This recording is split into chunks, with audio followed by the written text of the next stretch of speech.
রহমত মাগফিরাত নাজাতের মাস মাহে রমজান। আমাদের বাংলাদেশে একটা কথা আছে, কাল বৈশাখ। কি ধান লাগান আপনারা যে কাল বৈশাখে কাটা লাগে, তার আগে কাটা যায় না? ঝড়ঝাপটা হওয়ার আগ দিয়ে কাম ছেড়ে দেব না। তো যে কথা আজকের আলোচনায় বলা হবে সেটা হলো, এভাবেই কিন্তু আমাদের কাছ থেকে সময় চলে যাচ্ছে। ঠিক গত বছর আমরা যারা এই মাহফিলে ছিলাম, আজকের এই দিনে আমাদের 1 বছর সময় শেষ। কোন বনের পাখি তুমি আইলারে কোন বনে, আবার কোন বনেতে যাইতে হবে পড়ছে নাকি মনে। আমার হীরামন পাখি, আমার প্রাণ প্রাণ পাখি, তোরে কোথায় রাখি পাখি রে, সবই মিশে আর ফাঁকি। এক পলকের নাই ভরসা, মিশে সকল আশা, কখন বুঝি দারুণ ঝড়ে ভাঙবে তোমার বাসা। যে কোনো সময় আমাদের কিন্তু মৃত্যু হবে। ঠিক এই জন্য আজকের আলোচনা শোনার আগ দিয়ে আমাকে অনেকে বলেছে, হুজুর বর্তমান পরিস্থিতিতে গরম কোনো ওয়াজ হবে না, খালি নরম নরম মারা লাগবে। ধরে কোন কি? হ্যাঁ, তা আমি একটা নরম গান দিয়েই শুরু করলাম। কিন্তু যেদিন ডাক পহরিবে কবর মাঝে যাইতে, জোগাড় কিছু করছো বন্ধু তার মাঝে বিছাইতে। এগুলো কি ভুয়া কথা না সত্য কথা? মাশাআল্লাহ। আমি যে আয়াতে কারিমা তেলাওয়াত করেছি সূরা মুলকের 2 নম্বর আয়াত, আল্লাযী খলাকাল মাউতা ওয়াল হায়াতা। না, লিয়াবলুকুম পরে বলতেছি, আগে দেখেন আয়াতের সাইজটা দেখেন। আল্লাযী খলাকাল মাউতা ওয়াল হায়াতা, আগে মৃত্যুর কথা আল্লাহ বলেছেন। এই জন্যই মৃত্যুর কথা বলেছেন যে হায়াত পাওয়ার পরে যারা মৃত্যুকে সবসময় স্মরণ করে তাদের দ্বারা দুনিয়ার কোনো খারাপ কাজ হবে না। আর যারা হায়াত পাওয়ার পরে মৃত্যুকে খেয়াল করে না, এদের দ্বারাই কিন্তু অন্যায় অপকর্ম বেশি হচ্ছে। ঠিক? তাহলে আজকের মাহফিল আমরা যারা বসে আছি, দাঁড়িয়ে আছি, আমাদের সকলের সামনে মৃত্যু আছে না নাই? একটু মনোযোগ দিয়ে শুনলে জিনিসটা ভালো হবে। আচ্ছা, এই মৃত্যুর কথা শুনতে বলতে 2 লোক উঠলো কেন? আসলে তা না। আমরা অনেকেই কোরআনের মাহফিলে যারা আমরা আসি, আমি কিন্তু দীর্ঘ 33 বছর ওয়াজ করতেছি। কত বছর? 33 বছর। অনেক বক্তারা বুড়া হলে তাদের দাম কমে, আর আমি যত বুড়া হচ্ছে আমার দাম তত বাড়তিছে। না না, শোনেন না, কথাটা বলি আগে। আমি কিন্তু এই 33 বছরে ওয়াজ করতে গিয়া শ্রোতাদের মধ্যে খেয়াল করে দেখেছি, যারা ওয়াজ শুনতে আসে এরা 2 দল। জোরে কোন কয় দল? আলগা শ্রোতা, আলগা। এরা আলোক হয়ে বসে থাকে। এরা মাগরিবের নামাজও পড়েনি, এশার নামাজও পড়েনি, ফজরের নামাজও পড়বে না। এরা কোনোদিন কোরআনের আকর্ষণে মাহফিল আসে না, এরা আসে বক্তার আকর্ষণে। এই আলগা শ্রোতার চরিত্র হলো, ওয়াজ সাটলে ডাবে, না সাটলে যায় আর কয় ওয়াজ হচ্ছে ঠিকই, সাটতিছে না। আর এক দল হলো ডাবা শ্রোতা। এরা মাগরিবের নামাজ পড়েছে, এশার নামাজও পড়েছে, ফজরের নামাজও পড়বে ইনশাআল্লাহ। এরা কোনোদিন বক্তার আকর্ষণে আসে না, এরা আসে আল্লাহর কোরআনের আকর্ষণে। কোরআন হাদিস থেকে বক্তা যতক্ষণ ওয়াজ করে এরা পাগলের মতন বসে বসেই শোনে। আমি এখন আপনাদের কাছে জানতে চাচ্ছি, আপনার আলগা না ডাবা? ডাবা? কারা কারা আলগা শ্রোতা হাত তোলেন? একজনও নাই। লিল্লাহি তাকবীর। হ্যাঁ, একটু মনোযোগ দেন। এখানে আল্লাহর কি বলা দরকার ছিল? আল্লাযী খলাকাল হায়াতা ওয়াল মাউতা। আমি হায়াত এবং মৃত্যুকে সৃষ্টি করেছি। মানে আমাদের চলনসই হিসাবে আয়াতটা এরকম হওয়া দরকার ছিল, কিন্তু আল্লাহ তাআলা হায়াতকে আগে না দিয়ে মৃত্যুকে আগে কেন দিলেন? আল্লাযী খলাকাল মাউতা ওয়াল হায়াতা, মৃত্যু এবং হায়াতকে আমি আল্লাহ সৃষ্টি করেছি। এটা কি আপনারা কি মনে করতেছেন আল্লাহ কি ভুল কইছে? তা আমাদের মনে হয় বোঝার ভুল হচ্ছে। কিন্তু যেদিন ডাক পড়িবে কবর মাঝে যাইতে, জোগাড় কিছু করছো বন্ধু তার মাঝে বিছাইতে। 26শে মার্চ উদযাপন করার জন্যে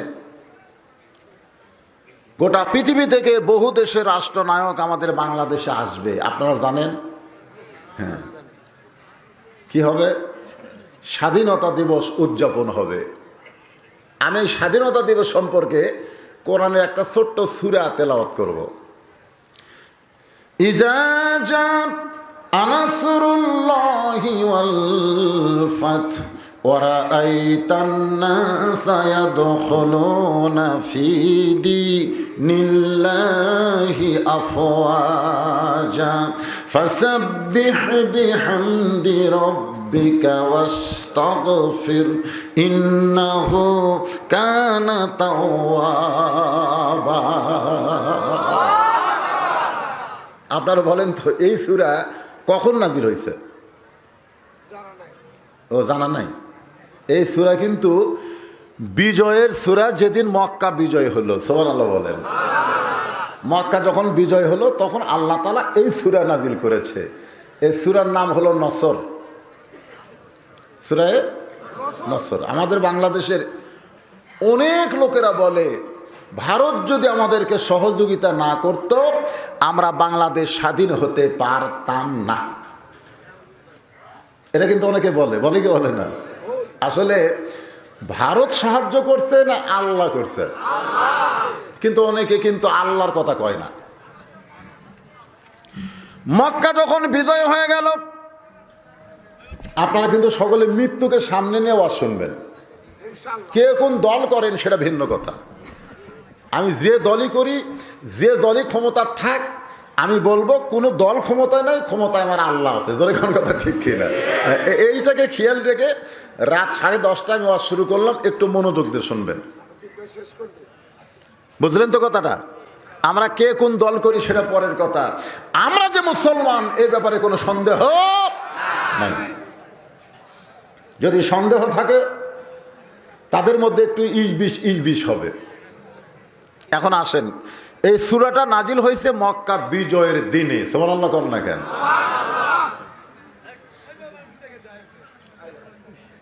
হাজার হাজার সাহাবী নবীর সঙ্গে ছিল, সংখ্যা ছিল 10,000। জোরে বলেন কয় হাজার? মাত্র, খুব খেয়াল করবেন, মাত্র 8 বছর আগে আবু বকরকে নিয়ে নবী কিন্তু মক্কা ছেড়ে মদিনাত গেছিলেন। তখন মুসলমানের সংখ্যা ছিল মাত্র 320 থেকে 325 জন, মাত্র 325 জন। যখন নবী হিজরত করেছেন তখন মুসলমানের সংখ্যা কত? 325 জন। আর যেদিন মক্কা বিজয় হলো 8 বছর পর, সেদিন মুসলমানের সংখ্যা হলো 10,000। এখন আপনারা চিন্তা করেন যে 325, সেখান থেকে 8 বছরে 10,000 কি মন্ত্র দেওয়া হলো? আজকে সেই মন্ত্রের মধ্যে কি রাখছে? কোরআন শরীফ। আচ্ছা আচ্ছা, এমন ভাবে রাখছে মনে এটা খোলা লাগবে না। আসলে আমরা এটাকে বন্ধ করে রাখছি, ঠিক কিনা? কম সবাই বাড়িতে রাখছি। এখন ব্যাপার হলো যে ঘরে কোরআন শরীফ ওই ঘরেই টেলিভিশন। এখন কি কোরআন শরীফ আছে ওই ঘরেতে আবার হিন্দু করে পূজার বাদে লোল করে বাঁচতেছে, ওই স্টার জলসা দেখ পারছে। আপনার কন্ত কোরআন শরীফ বলে থাকার পরে হিন্দুকের পূজার বাদ্য মুসলমানের ঘরে বাঁচতেছে, কোরআন শরীফ আছে না নাই? আছে। এক মৌলবী সাহেব যায় ঘরের মধ্যে ঢুকাই বলতেছে, এই যেই ঘরে টেলিভিশন সেই ঘরে কোরআন শরীফ। এমন দাবড়ি মারছে, ওই কোরআন শরীফ ভয়ে টেলিভিশন ঘর থেকে বার করছে। টেলিভিশন বার করেনি, কোরআন শরীফ বার করছে। হ্যাঁ, বার করার পরে আর এক ঘর তুলে রাখছে যে ঘরে টিভি নেই। পরের বার মৌলানাকে দাওয়াত দিলে মৌলানা বলতেছে ঘরে টিভি আছে, ঘর থেকে যাবো না, অন্য ঘর চলো। তো ওই ঘরে যায় দেখে ওর ব্যাট আবার কম্পিউটারে ডেস্ক সেটে মাইকেল জ্যাকসনের গান শোনে, এইরকম সাউন্ড বক্স আছে, বুঝলেন? তো তারই ওই সাইডে কোরআন শরীফ। তো বলতেছে এটা কি? বলে আমার ছেলে তো একটু কম্পিউটারে গান টান শোনে, মাইকেল জ্যাকসনকে খুব পছন্দ করে। যে ঘরে টেলিভিশন ডেস্ক সেট সে ঘরে আল্লাহর কোরআন শরীফ। লোকটা চিন্তা করে ঘরই হলো আমার তিনটে, একটা আমরা বউ শিশু থাকি, একটা বেটা থাকে, আর একটা গরু থাকে, কোরআন শরীফ কুটি নিয়ে যায়। এবার কোরআন শরীফ লেখা আছে গোয়াল ঘরে। ধরে কর কি ঘরে? গোয়াল ঘরে উপর তীরের সাথে এই কোরআন শরীফ কাফন দেওয়া বান্ধিছে। কাফন বোঝেন তো?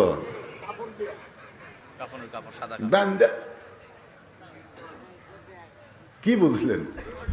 টিভির অত্যাচারে, গানের অত্যাচারে আজকে কোরআন শরীফ গোয়াল ঘরের মধ্যে ঢুকেছে। একটাই কারণ, কোরআনকে আমরা বন্দি রেখেছি। এ কোরআনকে বন্দি রাখা মুসলমানের কাজ না, কোরআনকে খুলে মুসলমানকে চলতে হবে। ধরে কোন কথা বলি? হ্যাঁ, 10,000 সাহাবী আনন্দ মিছিল করবে। মক্কা বিজয় হয়ে গেল, তার একটা আনন্দ আছে না নাই? যারা গভীর রাত্রে নবীকে হত্যা করবে, নবী গোপনে মক্কা ছেড়ে মদিনায় হিজরত করেছে, সেই নবীর নেতৃত্বে এখন মক্কা দখল হয়েছে, একটা আনন্দ মিছিল আছে না নাই? আমাদের বাংলাদেশে এত বছর হয়ে গেল, 50 বছর, তারপরেও কিন্তু 16ই ডিসেম্বর 26শে মার্চ পালন হয় কি হয় না? কথা কন না কেন? হয় কি হয় না? সমস্ত সাহাবীরা যখন আনন্দ মিছিল করবে, এমন সময় আল্লাহ তাআলা এই সূরা নসর নাজিল করে বললেন, রে মুসলমানেরা, আনন্দ মিছিল না করে তোমরা শুকরিয়া মিছিল করো, কারণ তোমরা বিজয় পেয়েছো তোমাদের দ্বারা না, বিজয় দিয়েছে আমার আল্লাহ। এখন চিন্তা করেন, 10,000 সাহাবী, নবী কয়জন? একজন নবী। এদিকে নবীর উপরে কোরআন আয়াত নাজিল হচ্ছে, এটা তো সাহাবীরা জানে না, ওরা শুরু করে দিয়েছে, বুঝলেন? নবী দেখলেন এই 10,000 সাহাবীকে কন্ট্রোল করতে গেলে এই মুহূর্তে যেটা দরকার সেটা হলো কি না, মক্কার ভিতরে সবচাইতে বড় একটা গোরস্থান আছে। যারা আপনারা হজ করছেন তারা জানেন যে গোরস্থানের নাম হলো জান্নাতুল মাওয়া। যেরকম গোরস্থানের নাম কে? কথা শোনেন, গোরস্থানের নাম কি? আল্লাহ রাসূল ওই গোরস্থানের মধ্যে ঢুকতেছেন, সাহাবীদের সামনে আল্লাহর কোরআন এসে বলতেছেন, কুল, হে রাসূল আপনি বলেন, ইন কুনতুম তুহিব্বুনাল্লাহ ফাত্তাবিউনি ইউহিব্বুকুমুল্লাহ, তোমরা যদি আল্লাহকে পাবার চাও, নবীকে ইত্তেবা করা ছাড়া আল্লাহ পাওয়া যাবে। এজন্য আমার সঙ্গে সকলে একটু বলেন, উপায় নাই রে, উপায় নাই রে, উপায় নাই, নবী বিনে আল্লাহ পাওয়ার উপায় নাই। নবী জান্নাতুল মাওয়া গোরস্থানের মধ্যে ঢুকলেন। এখন সাহাবীরা নবীকে ইত্তেবা করে তারাও নবীর পিছনে পিছনে গোরস্থানের মধ্যে ঢুকলেন। এখন আপনারা বলেন, গোরস্থানের মধ্যে সমস্ত সাহাবী যদি ঢোকে তাহলে আর আনন্দ মিছিল হবে? কারণ দুনিয়ার মানুষকে যদি সাইজ করবার চাও, একটা বারের জন্য তাকে গোরস্থানের মধ্যে নিয়ে যাও, নিয়ে দেখালে দেখাও তুমি তো কি রে, হ্যাঁ তুমি তো থুতি নাই, তোমার চাইতে বড় বড় এখানে শুয়ে আছে। জোরে কোন কথা ঠিক কিনা? কথা কন না কেন? আল্লাহ নবী 10,000 সাহাবীকে কন্ট্রোল করার জন্য জান্নাতুল মাওয়া গোরস্থানের মধ্যে ঢুকলেন। সমস্ত সাহাবীরা নবীর দিকে তাকায় আছে। নবী একটা কবরের পাশে গিয়ে দাঁড়ালেন। নবী একটা কবরের পাশে গিয়ে দাঁড়ালেন, ছোট বাচ্চার মতন কান্না শুরু করে দিলেন। সাহাবীরা বললেন, এ রাসূলুল্লাহ, এই গোরস্থানের মধ্যে আপনি ঢুকলেন, এই কবরের পাশে দাঁড়ায় কেন কানলেন? রাসূল বললেন, এই কবরে যিনি শায়িত তিনি হলেন আমার চাচা। আমি জীবনে বাবার মুখ দেখি নাই, এই চাচাই আমাকে লালন পালন করে বাবার শূন্যতা পুরা করে দিয়েছে, কিন্তু মুসলমান হয়ে না মরার কারণে আমার চাচা এখন জাহান্নামের আগুনে জ্বলতেছে। এই কবরটা হলো আবু তালেবের কবর। ধরে কোন কার কবর? আমি কিন্তু নিজে দেখেছি।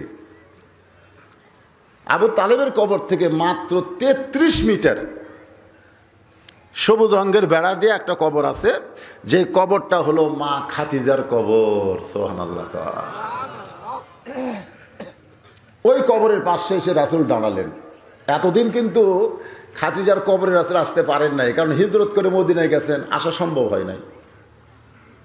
রাসূল কবরের পাশে দাঁড়ালেন, আসমানের দিকে তাকালেন, কবরের দিকে তাকালেন। নবীর চোখের পানি গাল বেয়ে বেয়ে পড়তেছে।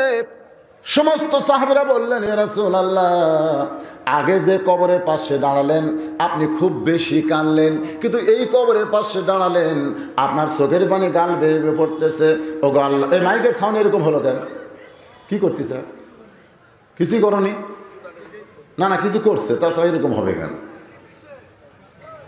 হুজুর, আল্লাহর নবী বললেন, সাহাবীরা রে, যেই কবরের পাশে এই মুহূর্তে আমি দাঁড়িয়ে আছি, এই কবরটা হলো আমার দরদের বিবি খাদিজা। সুবহানাল্লাহ বলেন না? দরদের বিবি খাদিজার কবর। সমস্ত সাহাবীরা চমকে গেল, কারণ যখন মা খাদিজা দুনিয়া থেকে বিদায় নিছে তখন সাহাবীর সংখ্যা ছিল 300 জন। জোরে কোন কয়জন? আর এই মুহূর্তে নবীর সঙ্গে কত আছে? তাহলে ৯৭০০ জন সাহাবী খাদিজাকে জানেও না, চিনেও না। এখন ৯৭০০ জন সাহাবী বললেন, এ রাসূলুল্লাহ, আপনার দরদের বিবি খাদিজা সম্পর্কে আমরা কিছুই জানি না হুজুর, যদি মেহেরবানি করে আপনি একটু আমাদের জানাতেন, আমাদেরকে একটু যদি জানাতেন। আল্লাহ রাসূল বললেন, আমার খাদিজা সম্পর্কে তোমরা কি শুনবে? খাদিজা মক্কার সবচাইতে ধনবতী রমণী ছিল। বিয়ের সময় তার 40 বছর বয়স ছিল। 55 বছর বয়সে আমার হাতে হাত দিয়ে ঈমান গ্রহণ করেছে। তোমরা এইগুলো শুনবে না কি শুনবা? সাহাবীরা বললেন, ইয়া রাসূলুল্লাহ, এমন কিছু কথা বলবেন মা খাদিজার জীবন থেকে ওইটা শোনার পরে আমাদের জীবন যেন পরিবর্তন হয়ে যায়। আজকে আমি শুনেছি অনেক মা বোনেরা এসেছেন, কারণ একটা মেয়ে মানুষ যদি ভালো না হয় গোটা বাড়ি কিন্তু জাহান্নাম হয়ে যায়। জোরে কোন কথা ঠিক কিনা? আজকে আমরা পুরুষেরা কেমন আছি? আলহামদুলিল্লাহ। যার বাড়িতে স্টার জলসা জি বাংলা চলে সেই পুরুষ আলহামদুলিল্লাহ বলার আগে চিন্তা করে বলা লাগবে। না শোনেন, আপনাদের যাদের বাড়িতে ডিশের লাইন আছে, সব কথা কর না কেন, যাদের বাড়িতে আছে তাদের আলহামদুলিল্লাহ বলার আগে চিন্তা ভাবনা করার দরকার আছে না? না আছে না? না। সমস্ত সাহাবীরা বললেন, এ রাসূলুল্লাহ,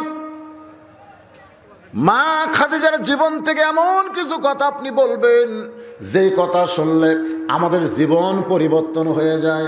আল্লাহ নবী বললেন, সাহাবীরা রে, আমার খাদিজার জীবনের সবচাইতে বড় আমল হলো সব সময় মৃত্যুকে স্মরণ করত, কবরকে খেয়াল করত।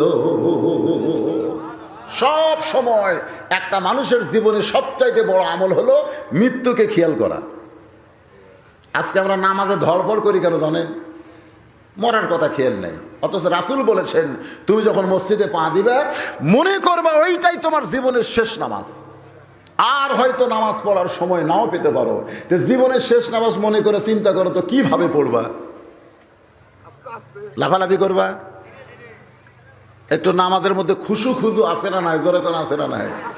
আজকে যারা এখানে এসেছেন আপনারা মনে করেন আজকের ওয়াজ হচ্ছে আপনার জীবনের শেষ ওয়াজ। হতে পারে কি পারে না? পারে কি পারে না? আমি যখন ওই যে সুন্দর মাহফিল করে আপনাকে এখানে আসতেছি, এরই ভিতরে 2টা মৃত্যুর খবর আমাকে দিল। একটা হলো আমাদের কাহালুর জামগ্রাম ইউনিয়নের চেয়ারম্যান সাহেব মোটর সাইকেল চালাতে গিয়ে অ্যাক্সিডেন্ট করে মারা গেছে আসরের পরে, চেয়ারম্যান। আর একটা মারা গেল আমার সম্পর্কে ভাগনা হয় তার বউ। আমি আসার সময় 2টা মৃত্যুর খবর পেলাম। চিন্তা করেন, যে বউ আমাকে মৃত্যুর খবর দিল সেই বউ হয়তো জানে না যে তার স্বামীও আজকে তার কাছে যাওয়ার আগেই মরতে পারে। জোরে কোন কথা ঠিক? বর্তমান ক্ষমতায় যিনি বসে আছেন বাংলাদেশে, এবং সাধারণ একজন ফকির পর্যন্ত সবাই যদি মৃত্যুকে সামনে নিয়ে চিন্তা করে মা খাদিজার মতো, তাহলে দুনিয়ার কোনো মানুষের দ্বারা কোনো অন্যায় কাজ হবে। রাসূল বলেন খাদিজার জীবনে সবচাইতে বড় আমল হলো সবসময় মৃত্যুকে খেয়ালে রাখতো, কবরকে স্মরণ করত। সাহাবীরা বললেন হুজুর যদি আপনি একটু খোলাখুলি আমাদের বলতেন। রাসূল বললেন তাহলে শোনো, আসরের নামাজের পরে খাদিজা চক্ষু বন্ধ করেছে। আসরের নামাজের পরে দিনের সর্বশেষ নামাজ হলো আসরের নামাজ। জোরে কোন কি নামাজ? আপনার জীবনের শেষ সময় কোনটা? আমার আপনার জীবনের শেষ সময় বোঝেন না? বোঝেন না? পশ্চিমে তাকিয়ে দেখো, তোমার জীবনের ডুইবা গেছে বেলা পাখিরে, সবই মিশে আর ফাঁকি। মাত্র 30 সেকেন্ডের জন্য আপনার চোখ বন্ধ করবেন সবাই। এই যারা আছেন কি বন্ধ করবেন না? কয় সেকেন্ড? 1 মিনিটও না, মাত্র 30 সেকেন্ডের জন্য আপনার চোখ বন্ধ করবেন। আর এই ফাঁকে আমি একটা গজল গামো, দেখেন তো আপনারা কিছু দেখতে পান কিনা। চোখ বন্ধ করেন। এই দুনিয়ার বাড়ি ঘর একদিন হইয়া যাবে পর, যাইতে হবে অন্ধকার কবর। এখন চোখ খোলেন, কি দেখলেন?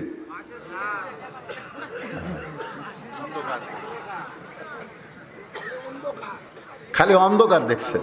তার মানে বোঝা গেল আপনাকে 2 চোখ দিয়ে আপনারা দেখেন। এই 2 চোখ দিয়ে যারা দেখবে তাদের মৃত্যুর কথা অত্যন্ত কম মনে হবে। আর 2 চোখ বন্ধ করলে আর একটা চক্ষু যখন খুলবে তাদের দ্বারা দুনিয়ার কাজ কাম কম হবে। হ্যাঁ, আমরা ছোটবেলায় পড়ছি একে চন্দ্র, 2 পক্ষ, 3 নেত্র। হ্যাঁ, 3 নেত্র মানে কি? নেত্র মানে চোখ, চোখ হলো 3টা। আমরা চোখ বন্ধ করলে কিছুই দেখতে পাই না। আল্লাহ নবী এবং আসরের নামাজের পরে আমার খাদিজা যখন চক্ষু বন্ধ করেছে, চক্ষু বন্ধ করার সঙ্গে সঙ্গে অন্ধকার কবর তার সামনে দাঁড়ায়। আল্লাহ রাসূল বলেছেন সর্বশেষে যেই ব্যক্তি মৃত্যুবরণ করবে তাকে কবরের বাড়িতে 40,000 বছর থাকা লাগবে। সর্বশেষে যেই ব্যক্তি মৃত্যুবরণ করবে কবরের ঘরে তাকে কত বছর? যেই বাড়িতে আপনি বিল্ডিং করছেন, বাড়ি আমি তৈরি করছি, সেই বাড়িতে কত বছর? গ্যারান্টি নাই তো। বাংলাদেশে এমনও কতগুলো পাগল আছে সারা জীবন খালি বাড়িই বানাচ্ছে। গ্রামের বাড়ি বানানোর পরে পছন্দ হয় না। ছোট শহরে একটা বাসা করছে, কয় এটাও ভালো লাগে না। নওগাঁ জেলা শহরে এখন একটা বাসা করে, কয় না টাকা যখন আছে শুধু নওগাঁ থাকলে হবে না, ঢাকার যাওয়া লাগে। খালি বাসায় বানাচ্ছে। নওগাঁ থেকে ঢাকায় মাইক্রো দিয়ে রওনা দিছে, 10 তলা বিল্ডিং, সেই চংচাং করছে। মাইক্রো থেকে নেমে ওই যে বাসা 100 গজ দূরে। বন্ধু বান্ধব ওই মোবাইল করতেছে, আমার জীবন সার্থক হয়ে গেল, ঢাকার মূল জায়গায় একটা পয়েন্টে বাসা করেছি। এই বলে যখন মোবাইল করে বাসার দিকে পা দেয়, এমন সময় মালাকুল মউত সামনে দাঁড়ায় বলতেছে চ যাই। ও এখন কি যাবার চাবে? وأنفقوا مما رزقناكم من قبل أن يأتي أحدكم الموت فيقول ربي لولا أخرتني إلى أجل قريب। বলবে কে ভাই?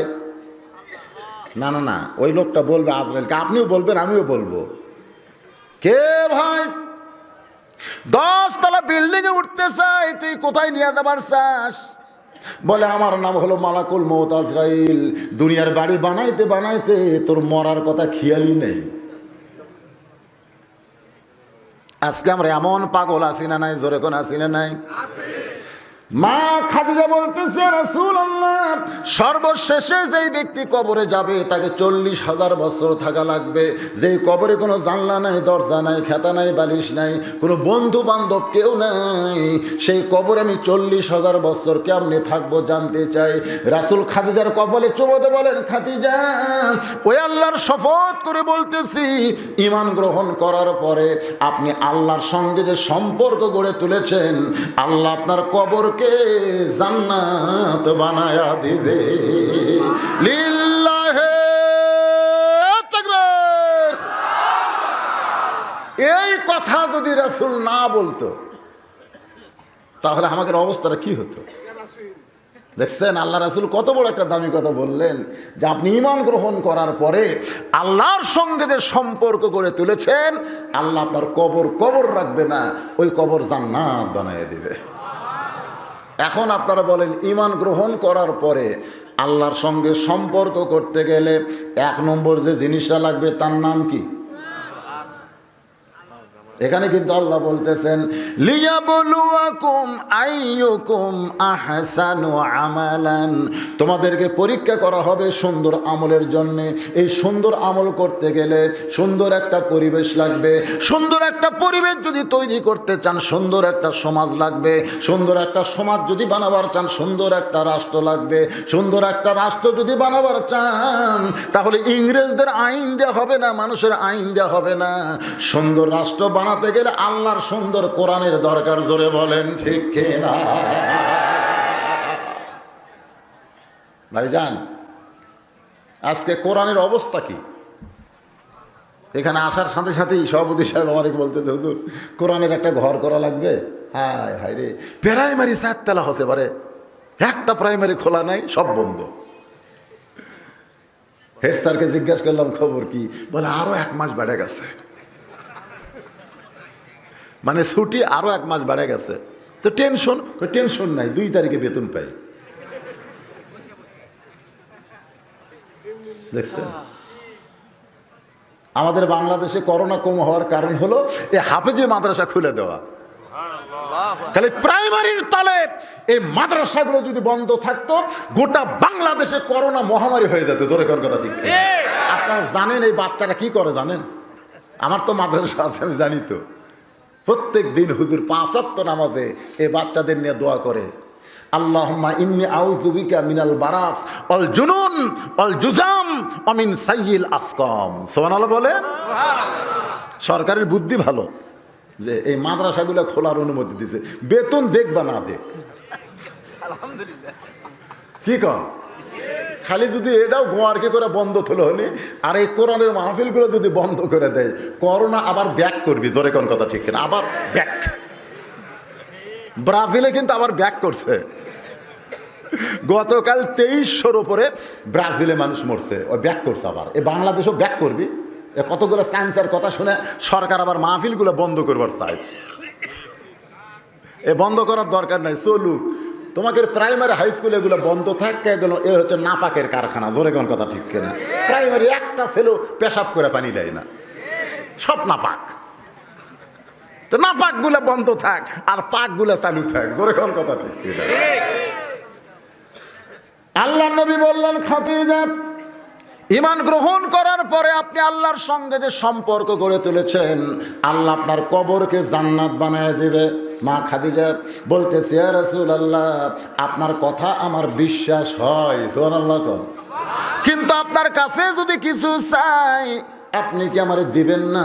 সঙ্গে সঙ্গে নবী বললেন, নাউজুবিল্লাহ। খুব খেয়াল করবেন, যখন খাদিজা বলতে যে হুজুর আপনার কাছে যদি কিছু চাই আপনি কি আমারে দিবেন না, সঙ্গে সঙ্গে নবী বললেন, নাউজুবিল্লাহ, নাউজুবিল্লাহ, নাউজুবিল্লাহ। কয়বার? খাদিজা বললেন, হুজুর আমি আপনার কাছে কিছু চাই। এ কথা শুনে আপনি নাউজুবিল্লাহ করলেন কেন? আল্লাহ রাসূল বলে, খাদিজা, ঈমান গ্রহণ করার পরে একমাত্র আল্লাহ ছাড়া অন্য কারো কাছে চাওয়া যাবে। কি মারাত্মক কথা! আমি কিন্তু 11 সালে যখন হজ করতে গেলাম, আমি তো কবরের পাশে গিয়ে হাত তুলি। আপনারা তোলেন না? তোলেন না দোয়া করার জন্য? হাত তোলেন কি তোলেন না? তো সবচাইতে দামি কবর কোনটা? আল্লাহ রাসূলের রওজা মোবারক, ঠিক কিনা বলেন? তা আমি একটু দোয়া দরুদ পড়ে কেবল হাত তুলছি, মানে গোপনে তুলছে, প্রকাশে তো তোলা যায় না, ওই মানুষের ভিড়ের মধ্যে এরকম তুলছে। ওটি যে পুলিশের চোখ সগুনের লাগাল তার আমি দেখতে পাইনি। এক পুলিশ দৌড়ে এসে একটা লাঠি আমার হাতের উপর থেকে ঠেলাবে, মানো কুল্লু হারাম মানো, মানে আমাকে বুঝাচ্ছে এখানে হাত তোলা সম্পূর্ণ হারাম। আমি মনে মনে পুলিশকে কইলাম, মনে মনে, যে তুই তো আমাকে চিনিস না রে, আমি হচ্ছে বাংলাদেশের সাইটাল বক্তা, সাইটাল বক্তেন না, আর তুই আমার হাত নামায় দিল একটা পুলিশ হয়ে।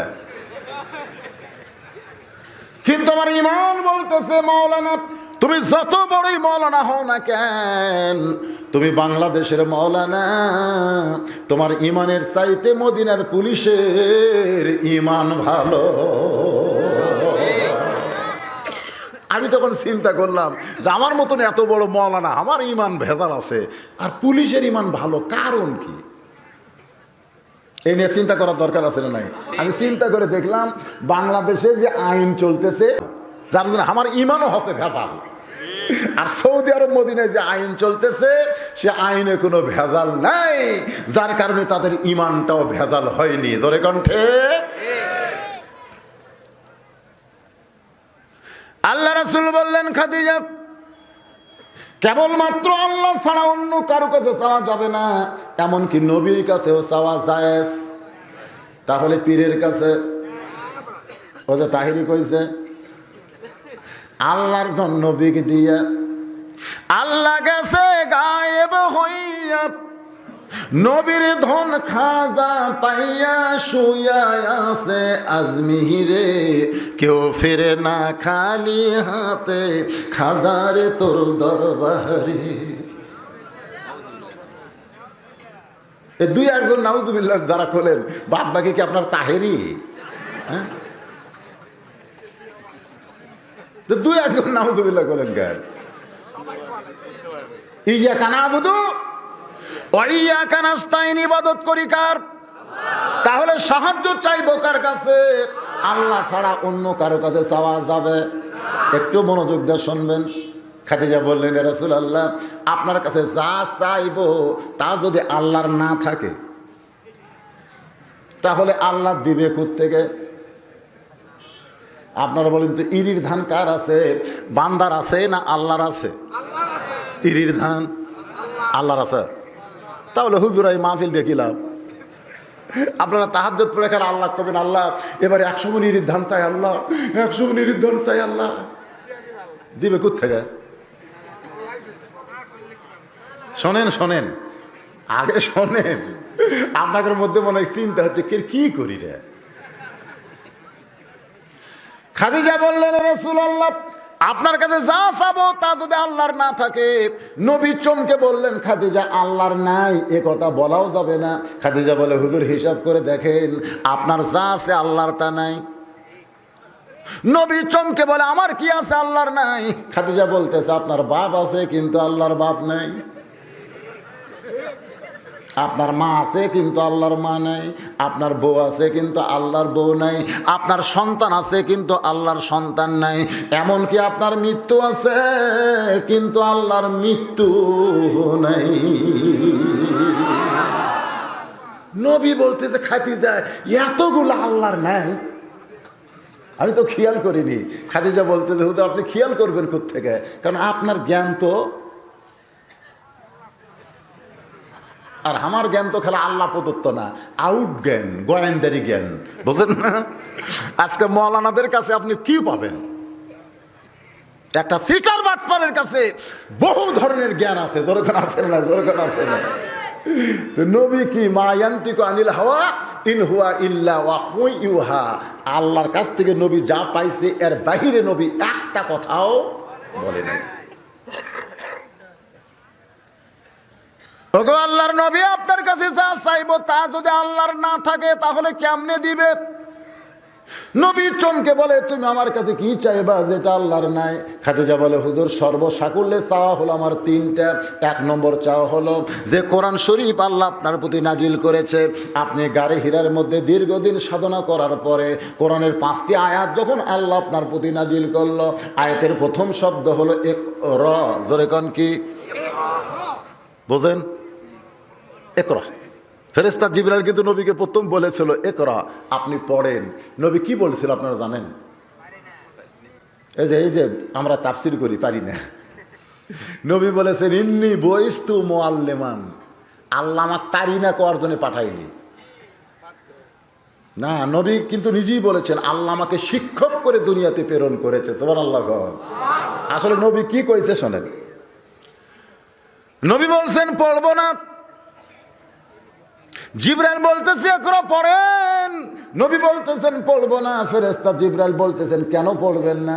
নবী বললেন জিবরাইল তুমি পড়তে বললেই পড়বো না, আগে জানবো পড়ার ধরন কি। আপনারা বলেন তো খালি পড়বার বললেই পড়বেন? পড়ার একটা ধরন আছে না? হ্যাঁ, প্রাইমারির 27-28 জন ছেলে আমার নুরানি মাদ্রাসায় ভর্তি হচ্ছে, আরও 4-5 জন আছে। আমি প্রাইমারি বাপের হাত পাও ধরে বলতেছি ভাই আমার ক্যাপাসিটি নেই, তোরকে ছেলে প্রাইমারি দে। যে হারে প্রাইমারি বন্ধ করে দিছে হুজুর, এইভাবে যদি 1-8 বছর বন্ধ থাকে, প্রাইমারিতে কুত্তে শিয়াল আর বকরি পালা ছাড়া বুদ্ধি।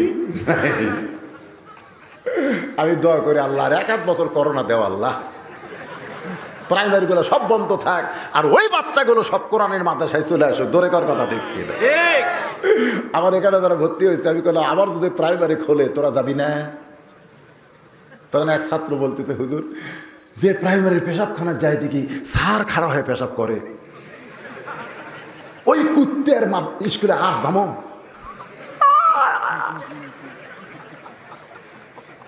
তার মানে বাচ্চা বুঝাই দিল এখানে আসার পরে যে সুন্দর পরিবেশ পাইছি সেখান থেকে জঘন্য পরিবেশে আর ফিরে যাব। কথা কন না কেন? আমি হিসাব করে দেখছি করোনা আল্লাহর একটা রহমত। আল্লাহর বান্দার একটু মনোযোগ দিয়ে শুনবেন। যে কোরআন নবীর প্রতি প্রথম নাজিল হইল, এই কোরআন নবী বললেন পড়বো না। জিবরাইল বলেন কেন পড়বেন না? পড়তে বললেই পড়বো না, আগে জানতে হবে পড়ার ধরন কি।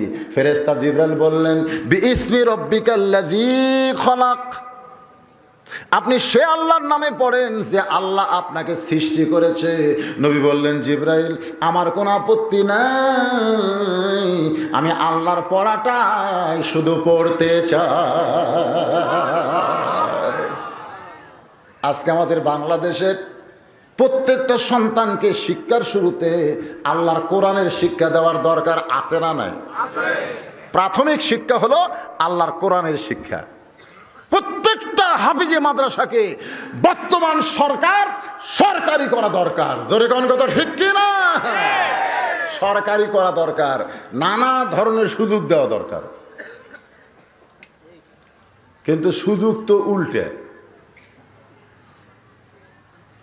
খাদিজা বললেন রাসূলুল্লাহ ওই যে আপনি গাড়ি হীরা থেকে নেমে আসলেন আর কোনোদিন গাড়ি হীরায় গেলেন না।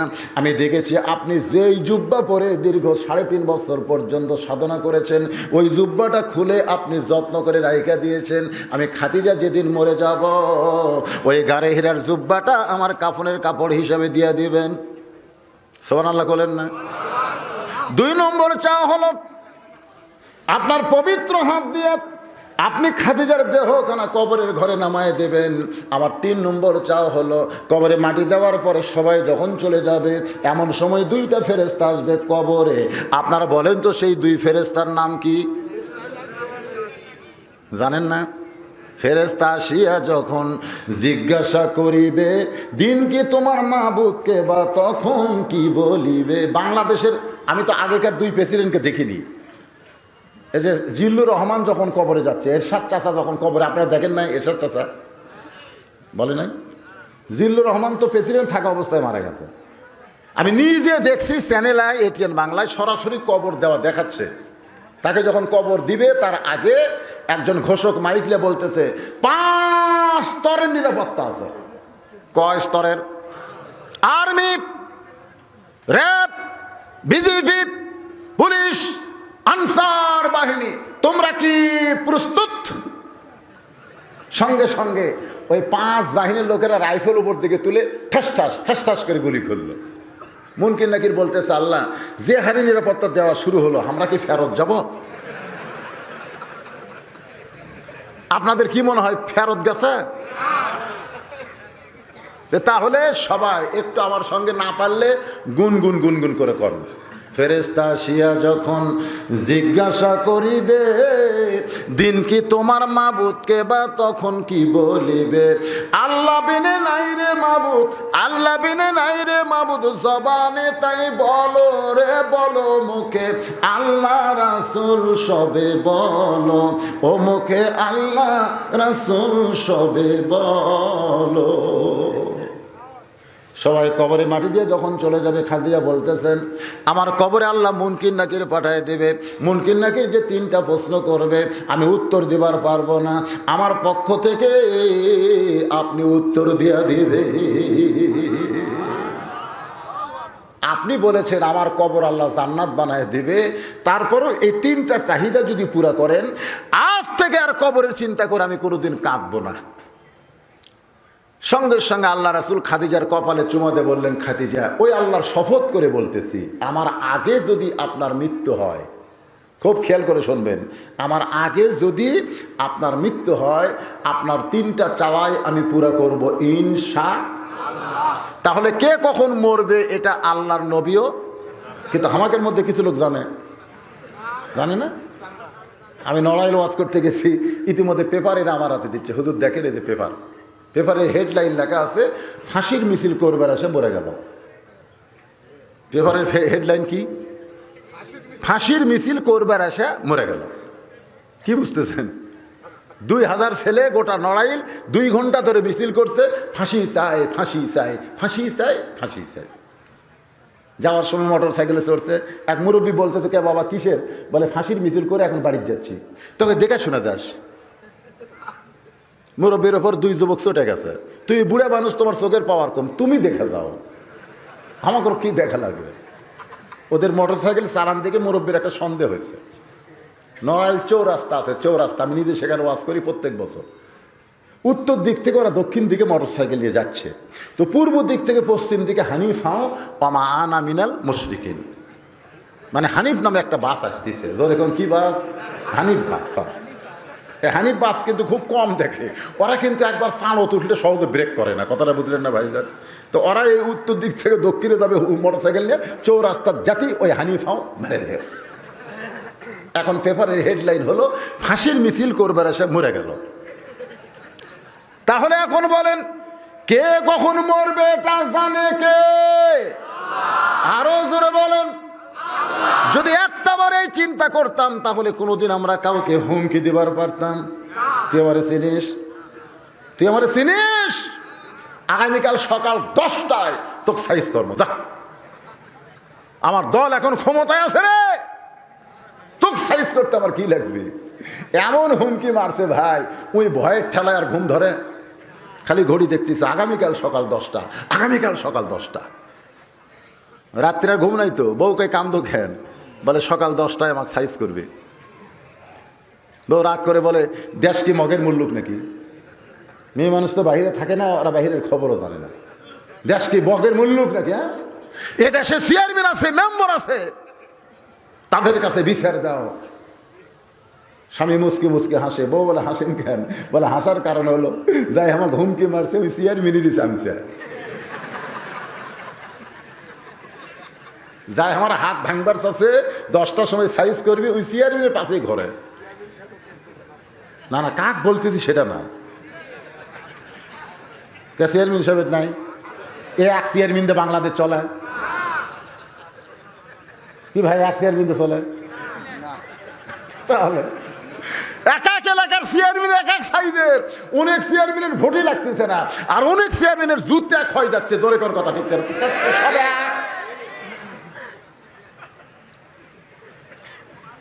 হ্যাঁ, একটু খেয়াল করবেন আল্লাহর বান্দারা, এই হুমকি ধমকি মারা যারা মরবে যখন তখন তারা কোনোদিন দিবার পারবে না, কারণ ওরে সাইজ করার আগেই আল্লাহ হয়তো আমাকে সাইজ করতে পারে। জোরে কোন কথা ঠিক কিনা? মা খাদিজা দুনিয়া থেকে বিদায় নিয়ে চলে গেলেন, আল্লাহর নবী দেখতেছেন তখন তার 4টা মেয়ে। মা খাদিজার পেট থেকে মেয়ে হলো 4টা। জোরে কোন কয়টা? 4টা মেয়ে, একটা হলো রুকায়া, একটা হলো জয়নাব, একটা হলো কুলসুমা, আর একটার নাম হলো খাতুনে জান্নাত ফাতেমা। আমরা অনেক সময় মা ফাতেমা বলি, হাদিস শরীফে দেখলাম নবীর বিবি যদি আমাদের মা হয়, আল্লাহ কোরআন দিয়ে বলেছে, জোরে কোন কি দিয়ে? নবীর বিবি হলো আমাদের মা। তাহলে খাদিজা আমাদেরকে, আরো জোরে কোন? তাহলে ফাতেমাকে?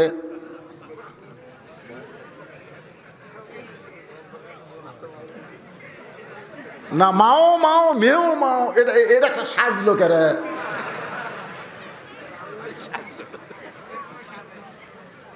না হাদিস শরীফ থেকে তা বুঝলাম। তবে আমরা ফাতেমাকে বোন কব না, আমরা ফাতেমা বলবো। জোরে কোন কি বলবো? খাতুনে জান্নাত ফাতেমা তো জোহরা। নবী তাকে দেখে 4টি মেয়ের মধ্যে 3টা মেয়ে বিনাই কি করে কাঁদতেছে, আর একটা মেয়ে কান্দে ঠিকই, চোখের পানি বের হয়, কিন্তু কান্নার কোনো সাউন্ড নাই। আল্লাহ রাসূল বলেছেন, মেয়েরা যদি কোরআন শরীফ পড়ে আর কোরআন পড়া যদি পরপুরুষ শোনে, তাহলে সওয়াবের বদলে পাপ হবে, কারণ মেয়েদের জোরে কোরআন পড়াও জায়েজ নাই। সে মেয়েরা এখন ভাষণ দিচ্ছে, জোরে কোন কি দিচ্ছে? আচ্ছা মনে করেন আমার বইয়ের দিকে তাকা থাকলে আপনাকে গুনাহ হবে, কিন্তু প্রধানমন্ত্রীর দিকে তাকা থাকলে সওয়াব হবে নাকি?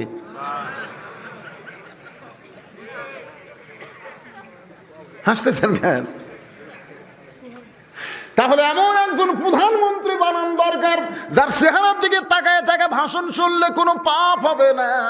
এমন ভাগ্য বাংলাদেশে কবে আসবে আল্লাহ ভালো জানে। ধরে কোন কথা ঠিক না?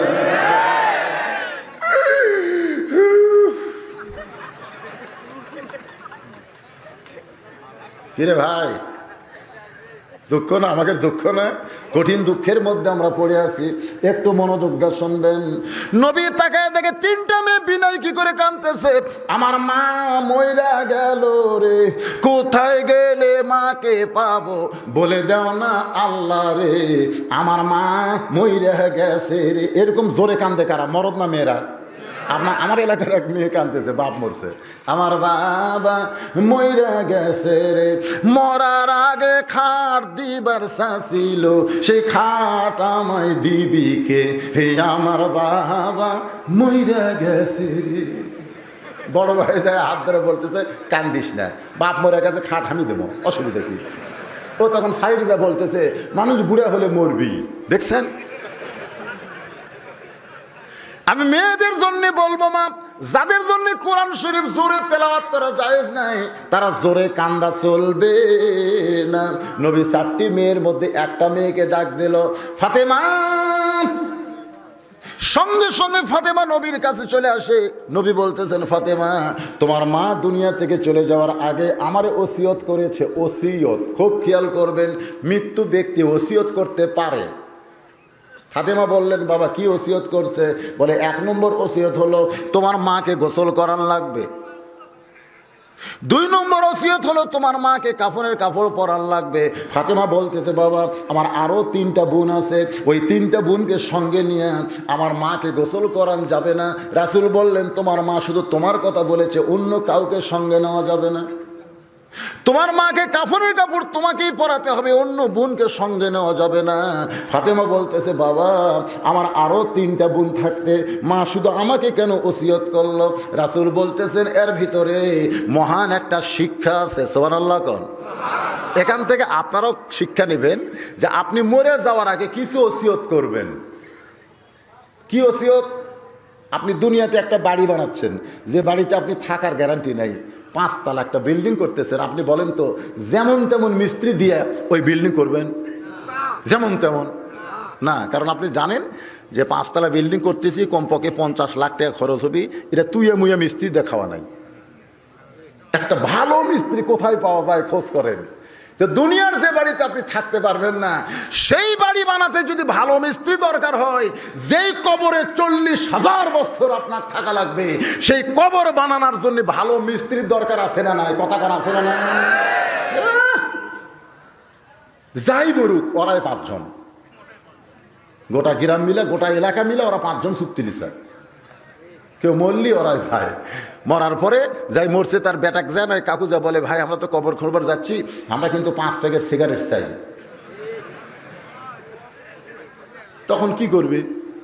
বুদ্ধি নাই তো, 5 প্যাকেট সিগারেট দিছে, ওরা বাড়ির থেকে সিগারেট ধরে গোরস্থানে যাচ্ছে, বাড়ির থেকেই সিগারেট টানতেছে, কান্দত কোদাল আছে, যে কবর খোলার সময় যাই কবরে দাগ দিয়ে দিচ্ছে, ওর মুখতে একটা সিগারেট টানতেছে আর দাগ দিয়ে দিচ্ছে, যাই কোদাল মারতেছে ওর মুখতে একটা, যাই মাটি তুলতেছে ওর মুখতে একটা সিগারেট।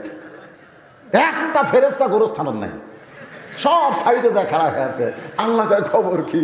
মনে হয় ভাটা জ্বলতেছে। আল্লাহ, যে হারে সিগারেট খায় আমরা তো ধার দিয়ে যাবার পারতেছি না। অধিকাংশ কবর খন্ডওয়ালারা বেনামাজি। জোরে কোন কথা ঠিক কিনা? কথা কন না কেন?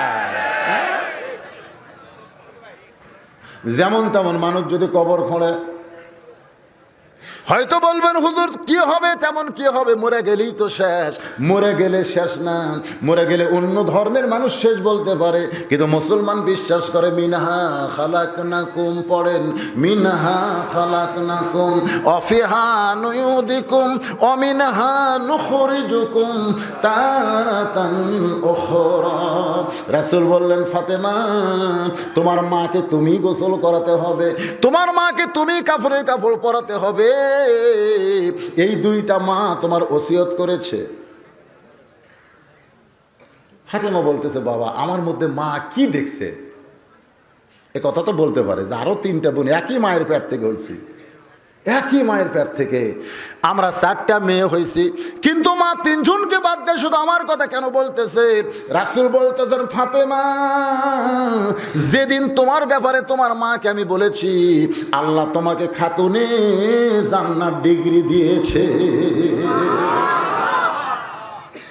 কি ডিগ্রি রে? একদিন নবী ফাতেমার কাছে এসে দেখে ফাতেমা খুব কাঁদতেছে।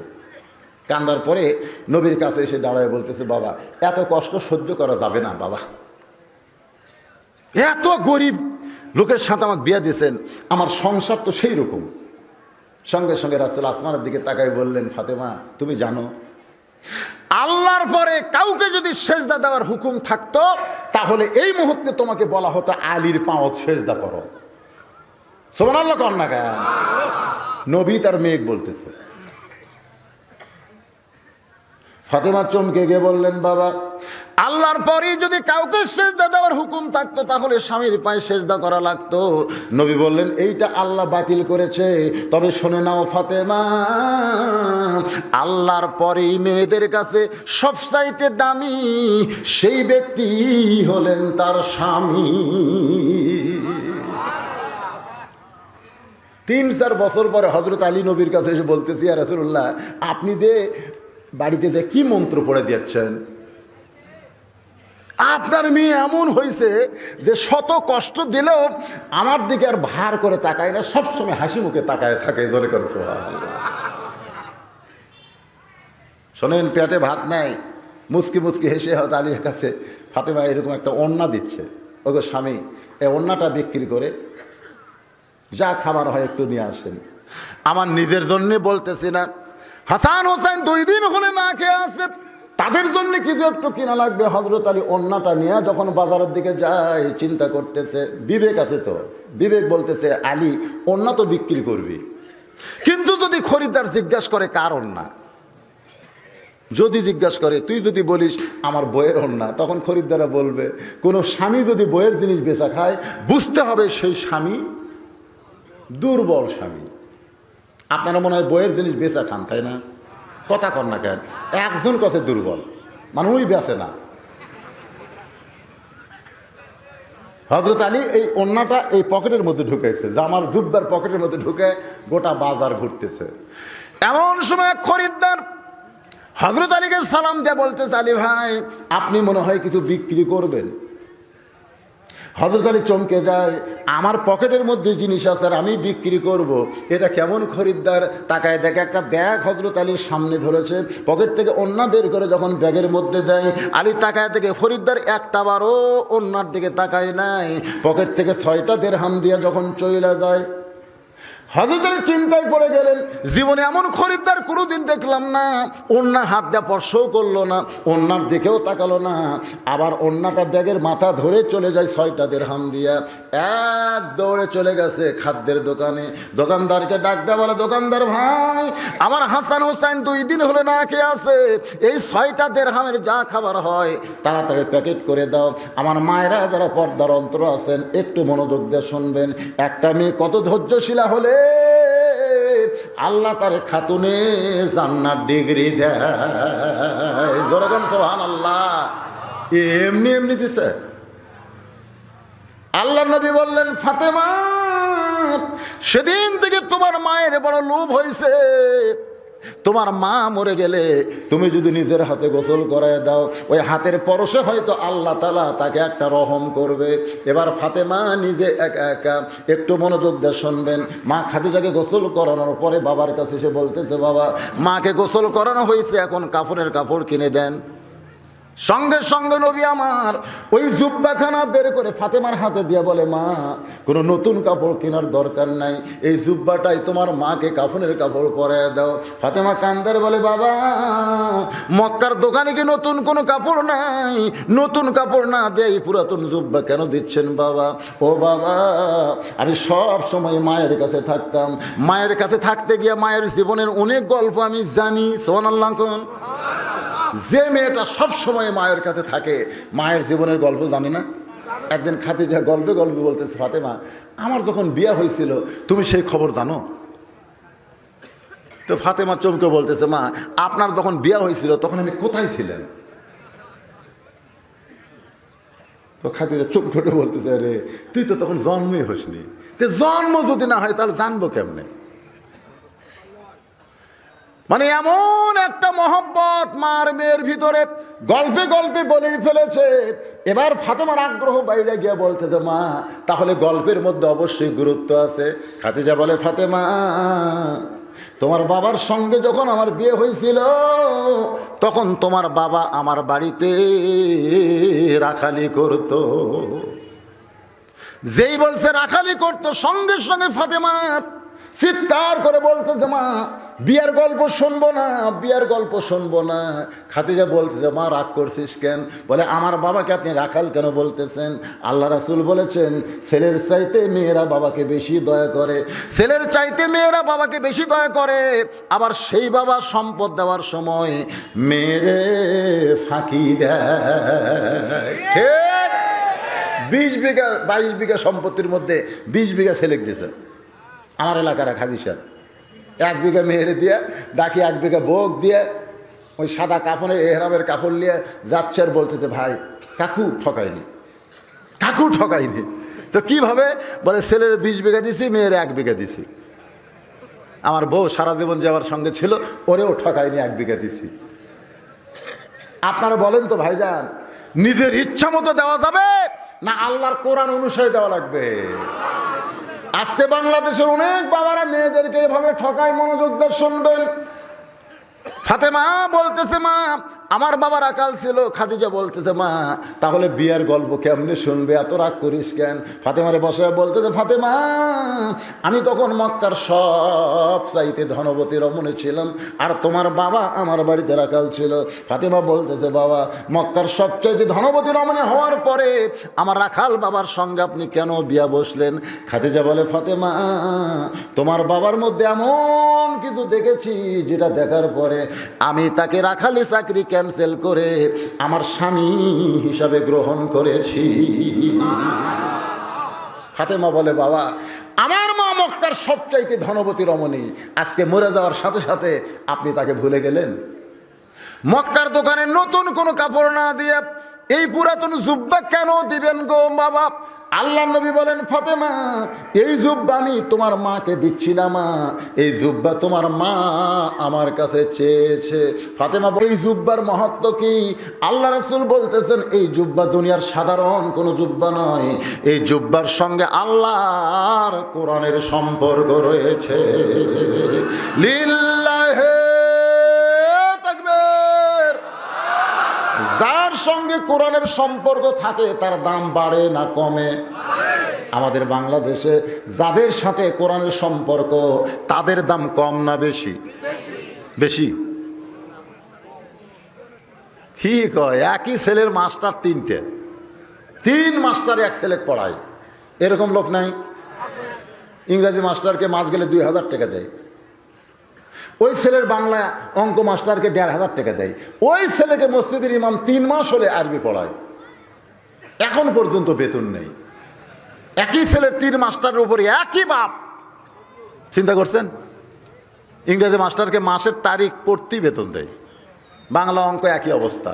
কিন্তু হুজুর সবচাইতে সহজ পড়ার নাম কি? আল্লাহর কোরআন। খালি ছেলের ভর্তি করে দেন, আপনি টেনশন করা লাগবে না, 1 মাস পরে এসে শুনবেন ওই কায়দা গোটাল পড়তে পারে। সুবহানাল্লাহ কর না কেন? 3 মাস পরে এখন ছেলে যখন বাপকে বলে, বাবা আমি নিজেই কোরআন পড়তে পারি, বাপ বলতেছে আমার হুজুরের কত মনই নাই।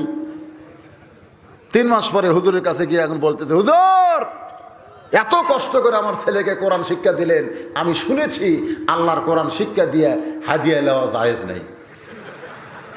হুজুর মনে মনে কয়, এটা তুই যেদিন প্রথম বাচ্চারে পড়াতে আইলাম সেদিন ফতুয়া দিলি তো লেটা চুকে যাইতো, 3 মাস পরে ফতুয়া দিলি। আজকে সাধারণ মানুষ হুজুরের উপর ফতুয়া মারতেছে। জোরে কোন কথা, ঠিক কথা কন না কেন? সাধারণ ব্যক্তি ফতুয়া মারতেছে হুজুরের উপরে। একটু মনোযোগ দিয়ে শুনবেন। আল্লাহ রাসূল বললেন, ফাতেমা এই জুব্বা সাধারণ কোনো জুব্বা নয় মা, এই জুব্বার সঙ্গে আল্লাহর কোরআনের সম্পর্ক রয়েছে। এই জুব্বা পরা অবস্থায় ফেরেশতা জিবরাইল আমার কাছে কোরআনের 5টা আয়াত নাজিল করেছে। ফেরেশতা জিবরাইল আমাকে বুকের মধ্যে চাইপা ধরেছে, সেই জন্য তোমার মা চেয়েছে এই জুব্বাটা তোমার মাকে কাফনের কাপড় পরায় দাও। এখন আপনাদের কাছে আমার প্রশ্ন হলো, একই গাছের 3টা জিনিস যদি আপনি বানান, একটা বানাইছেন খাট, একটা বানাইছেন সোফা, আর একটা বানাইছেন রেহাল, 3টা জিনিস বানাইছেন একই গাছের কাঠ দিয়ে। এখন যদি আপনাদের প্রশ্ন করা হয় এই 3টা জিনিসের মধ্যে দাম বেশি কার? একটু বুঝা শোনা কোন, দাম বেশি কার? সবাই একই কথা কয়। এখন যদি আপনাকে বলি ভাই রেহালটা নিয়ে খাটটা দেন তো,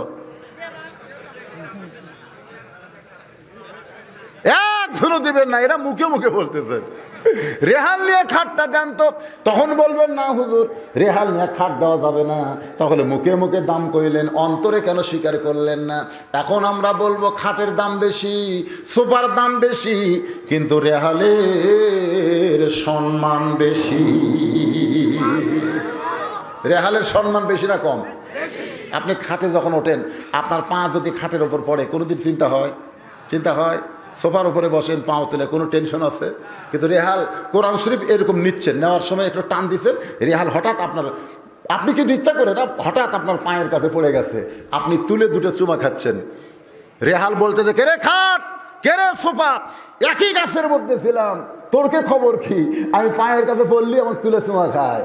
খাট আর সোফা কান্দার বলে, ভাই তুই পায়ের কাছে পড়লে তোকে 2বার চুমা খেলো রে, আর আমাকে ওই পাও দিয়ে লাগতাই রে। তো বলতেছে তাহলে একই গাছের মধ্যে থাকলাম, তোদের লাত্তি খাওয়ার কপাল হলো আর আমার সুমা খাওয়ার কপাল কেন হয়? তখন খাট আর সোফা বলতেছে, তোর সঙ্গে আল্লাহর কোরআনের সম্পর্ক আছে, কোরআনের সম্পর্ক থাকার কারণে তোর ভাগ্য হয়েছে সুমা খাওয়া, আর ওর সাথে সম্পর্ক না থাকার কারণে আমাকে ভাগ্য হচ্ছে লাত্তি খাওয়া। আজকে বাংলাদেশে মুসলমান দাবি করার পরে কোরআনের সঙ্গে যদি সম্পর্ক না রাখি, তাহলে ভারতের লাত্তি খাওয়া লাগবে, আমেরিকার লাত্তি খাওয়া লাগবে। জোরে কর কথা, ঠিক কথা কর না কেন? কি মনে করতেছেন? গতবার 300 টাকা পেঁয়াজের দাম কেন বাড়লো বুঝতেছেন না? আমরা যেদিন দেখলাম প্রধানমন্ত্রী 500 টন ইলিশ দিছে, পরের দিন থেকে পেঁয়াজের দাম বেড়ে গেছে। কেন? আমাদের সরকার ইলিশ দেয় আর ওরা পেঁয়াজ বন্ধ করে দিল, কারণ কি?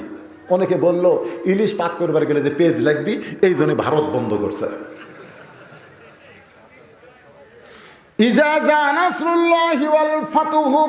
একটু মনোযোগ দিয়ে শুনবেন, একটা লাইন বাদ আমি কথা বলবো না। এবার ফাতেমা ওই জুব্বাটা নিয়ে মা খাদিজাকে পরাতে যাচ্ছে। ভাইজান মনটা একটু মনোযোগ দিয়ে শুনবেন। ওই জুব্বাটা পরাতে গেলেন, নবী কিন্তু ফাতেমার পিছনে পিছনে রওনা দিলেন। আল্লাহ নবী দরজায় গিয়ে থমকে দাঁড়ালেন, দরজা বন্ধ করলেন, ফাতেমা ঘরের মধ্যে ঢুকলো। এখন আপনাদের কাছে আমার প্রশ্ন হলো, নবী দরজায় দাঁড়িয়ে থাকলেন আর ফাতেমা ঘরের মধ্যে গেল, কারণ কি? কারণ হলো কোনো বউ যদি মারা যায় স্বামী কিন্তু তাকে স্পর্শ করতেও পারবে না, আর স্বামী যদি মারা যায় বউ তাকে ইচ্ছা করলে গোসল করাতে পারবে, ইচ্ছা করলে তাকে কাফনের কাপড় পরাতে পারবে। আমার কথা কি বুঝলেন? আমি যদি মরে যাই আমার বউ আমাকে গোসল করাবার পারবে, আমাকে কাপড়ের কাপড় পরাতে পারবে, কিন্তু আমার বউ যদি মরে, কি কথা? হে মায়েরা যারা আছেন শোনেন, সকালবেলা যদি আমার বউ মরে, বিকেলবেলা যদি আমি বিয়ে করবার যাই, শরীয়ত আটকাবে? আটকার পারবে? আটকার পারবে না। আর যদি সকালবেলা আমি মরি, বিকেলবেলা আমার বউ বিয়ে বসতে পারবে? পারবে না। এই জায়গায় আল্লাহ বলেছে, আর রিজালু কাওয়ামুনা আলা নিসা, পুরুষরা একটু নারীদের উপরে থাকবে। তাহলে একটা জায়গা বলছে ভাই, যেখানে মা আছে মায়ের পায়ের তলে সন্তানের জান্নাত, সুবহানাল্লাহ কোন না কেন? যেখানে মেয়ে আছে সেখানে রাসূল বলেছে, বাজার থেকে মিষ্টি যদি কিনো, মিষ্টির প্যাকেট খবরদার তোমার ছেলেকে না দিয়ে মেয়েকে দিও। বাজার থেকে মিষ্টি আনতেছেন, আসার পরে ছেলে মেয়ে দূরেই দৌড়াচ্ছে, মেয়ে কিন্তু মিষ্টির প্যাকেট লিবার দৌড়ে আসবি না, কিন্তু তারপরে যদি আসে আপনি প্যাকেটটা মেয়ের হাতে দিবেন। রাসূল বলেছেন খবরদার ওই ছেলের হাতে দান দিও না। মেয়ের হাতে মিষ্টি দিলেন, মিষ্টি প্যাকেট খুলে দেখে 6টা মিষ্টি। ধরে কোন কয়টা? 2টা বাপরে দিছে, 2টা ভাইরে দিছে, 2টার মারে দিছে। বাবা বলতেছে, তুই যে ভাগ ভালোই করলি, 2টা তোর মারে দিলি, 2টা আমারে দিলি, 2টা তোর ভাইরে দিলি, তোর খবর কি? মেয়ে বলতেছে, তোমরা খালি আমার খাওয়া বাবা, তোমরা খালি আমার খাওয়া। আর যদি ভুল করে ছেলের হাতে দেন, ছেলে কিন্তু 2 গোল্লা একবার মুখর দিবে আর 2টা হাত দিয়ে ধরে থাকবে। বাপ বলবে, কে রে তুই একলাই খাচ্ছিস, আমাদের খবর কি? কে বাজারও তার মিষ্টি নেই, এত কম কেনেন কে?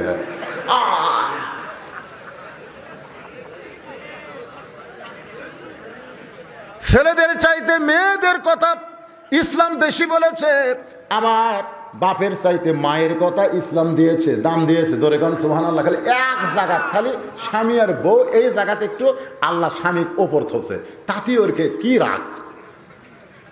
ওরা মিছিল করে নারী পুরুষের সমান অধিকার দিতে হবে, দিতে হবে। ধরে কোন কথা ঠিক কিনা? এরকম মিছিল আমাদের বাংলাদেশে আছে না নাই? নারী পুরুষের সমান অধিকার। তার মধ্যে শাহরিয়ার কবির টবির যে নাস্তিক, এরা আবার এটা মিছিল বেশি করে। তা আমি ওয়াজ করতে বলে থাকি, পদ্মার চরে জ্বালা জ্বালানি চাটায় রস্তাজি বানাইছে ঘর। হঠাৎ একদিন উঠছে ঝড়, এত জোরে ঝড় উঠছে, ধুলাবালি খেলে উঠতেছে, তো দরজা খোলা যাচ্ছে না, জানলা খোলা যাচ্ছে না, খালি বালুজে।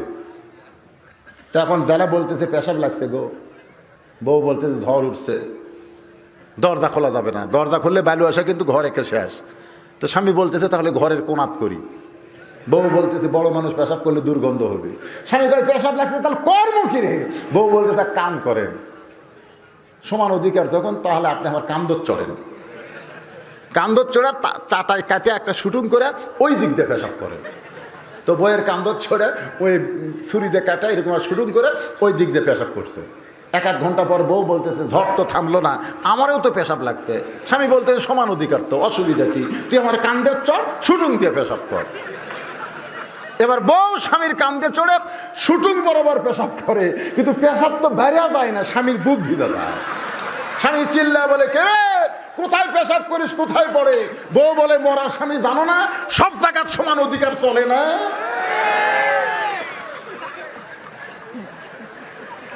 কি মনে করতেছে? নবী দরজার দাঁড়িয়ে গেছে আর ফাতেমা ঘরের ভিতরে। আল্লাহর বান্দার একটু মনোযোগ দিয়ে শুনবেন, রাসূল দাঁড়িয়ে আছে দরজায় আর ফাতেমা ঘরের মধ্যে ঢুকলো। নবী দরজা বন্ধ করে দিলেন। কিছুক্ষণ পরে মা ফাতেমা ঘরের দরজা খুলতেছে, নবী তাকায় দেখে ফাতেমা মুচকি মুচকি হাসতেছে। আল্লাহ নবী চমকে গেলেন। যে মেয়েটা কাঁদতে কাঁদতে কাফনের কাপড় নিয়ে ঢুকলো, জুব্বা নিয়ে ঢুকলো, আর সেই মেয়েটা হাসতে হাসতে দরজা খুললো। নবী চমকে গিয়ে বললেন, ফাতেমা কাঁদতে কাঁদতে ঢুকলি মা, কিন্তু হাসতে হাসতে দরজা কেন খুললি? ফাতেমা বলতেছে, বাবা কাঁদতে কাঁদতে কেন ঢুকলাম আপনি জানেন, হাসতে হাসতে কেন দরজা খুললাম আপনি জানেন? রাসূল বলতেছে, আল্লাহর শপথ করে বলতেছি, তুই কাঁদতে কাঁদতে ঢুকলি এটা আমি জানি, কারণ মেয়ে তার মাকে কাফনের কাপড় পরাবে, অবশ্যই কাঁদবে, কিন্তু হাসতে হাসতে দরজা খুললে আমি নবী জানি না। এখান থেকে প্রমাণ হলো আমাদের নবী গায়েব জানে। জোরে কোন গায়েব জানে? হ্যাঁ, নবী বললেন যে কাঁদতে কাঁদতে তুমি ঢুকছো এটা আমি জানি, কারণ মেয়ে তার মাকে কাফনের কাপড় পরাবে, অবশ্যই কাঁদবে, কিন্তু হাসতে হাসতে দরজা খুললে এটা আমি নবী জানি না। ফাতেমা বলতেছে, বাবা এতদিন মনে করতাম আপনি বাইরেও জানেন ভিতরেও জানেন, কিন্তু আজকে দেখতেছি না। তাহলে নবী যদি গায়েব না জানে, আমাকে খাজা বাবা মনে হয় জানে নাকি? দয়াল বাবা, পীর বাবা, হায় হায়। আল্লাহ নবী বললেন, ফাতেমা কি কারণে হাসতে হাসতে দরজা খুললি? ও মা, তোর কাছ থেকে আমি নবী শুনতে চাই। মা ফাতেমা হাসতে হাসতে দরজা কেন খুললো? কে শুনবে? আরো জোরে বলেন, কে শুনবে? আল্লাহর নবী শুনবে। নবী যদি শোনার আগ্রহ প্রকাশ করে, তাহলে আমরা নবীর উম্মত, আমরা কি শুনবো না? কি কারণে ফাতেমা হাসতে হাসতে দরজা খুললো? কাঁদতে কাঁদতে ঢুকলো, আর হাসতে হাসতে দরজা কোন কারণে খুললো? কারা কারা শুনবেন? আল্লাহকে একটু হাত দেখান। লিল্লাহে তাকবীর। হাত নামান। আমার মায়েদের হাত তো আমি দেখতে পারলাম না, ওরা বাদে কি করলো? বসেন, যারা দাঁড়াইছেন আপনারা বসেন, বসেন। নবী বসে আছে, ফাতেমা কি কারণে হাসতে হাসতে দরজা খুললো, আর নবীর উম্মতেরা খাড়া হলো কে? বসেন। ওই গাড়ি হীরার জুব্বা, যেই জুব্বার সঙ্গে আল্লাহর কোরআনের সম্পর্ক আছে, এই জুব্বাটা যখন আমার মাকে পরানোর জন্য ঘরের মধ্যে ঢুকি, একটু শোনেন শোনেন। ফাতেমা বয়ান করতেছে নবীর কাছে, জোরে কান কার কাছে? আল্লাহর নবীর কাছে বয়ান করতেছে, বাবা ওই জুব্বা নিয়ে যখন মাকে পরাবার চাই, ইয়ানজুরু বিনুরিল্লাহ, আমি তখন নূরের চোখ দিয়ে তাকাই, দেখি আপনার জুব্বা পরানোর আগে আল্লাহ তাআলা আমার মাকে জান্নাতের কাপড় পরায়া দিছে। সঙ্গে সঙ্গে আল্লাহ নবী দরজায় বসে বললেন, দরজায় বসে বললেন, নবী ছোট বাচ্চার মতো ওই দরজার মাটির মধ্যে, পাথরের মধ্যে হাত দিয়ে কান্না শুরু করে দিলেন। ফাতেমা বলে, বাবা আপনার জুব্বা পরানোর আগে মায়ের শরীরের জান্নাতের পোশাক পরার কথা শুনে আপনি খুশি না হয়ে এমন করে কেন কাঁদতেছেন? রাসূল বলে, ফাতেমা আজকের কান্না আমার জীবনের সবচাইতে আনন্দের কান্না। মা তুই মনে করিস না আমি দুঃখ পেয়ে কাঁদতেছি, আমার আনন্দের কান্নার কারণ হলো, তুই জানিস না রে ফাতেমা, দুনিয়াতে কেউ যখন আমাকে নবী বলে স্বীকার করে নাই, সর্বপ্রথম যিনি আমাকে নবী বলে স্বীকার করেছে তিনি হলো তোমার মা খাদিজাতুল কুবরা। নবী এই কথা বলে ফাতেমাকে যেটা বুঝাইলেন, নিজের বউ হইয়া সর্বপ্রথম নবী স্বীকার করা, তার মানে কি 33 বছর হলো ওয়াজ করতেছি, এখন পর্যন্ত আমার বউকে আমি হুজুর বলাবার পারলাম না। আমার এটা একটা দুর্ভাগ্য। আমার বউকে যখন বলি একটু হুজুর খাও, বউ খালি মুসকি মুসকি হাসে।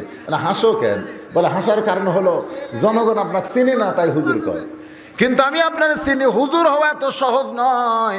তার মানে বোঝা গেল আমরা বাহিরে হুজুর, ভিতরে খেজুর।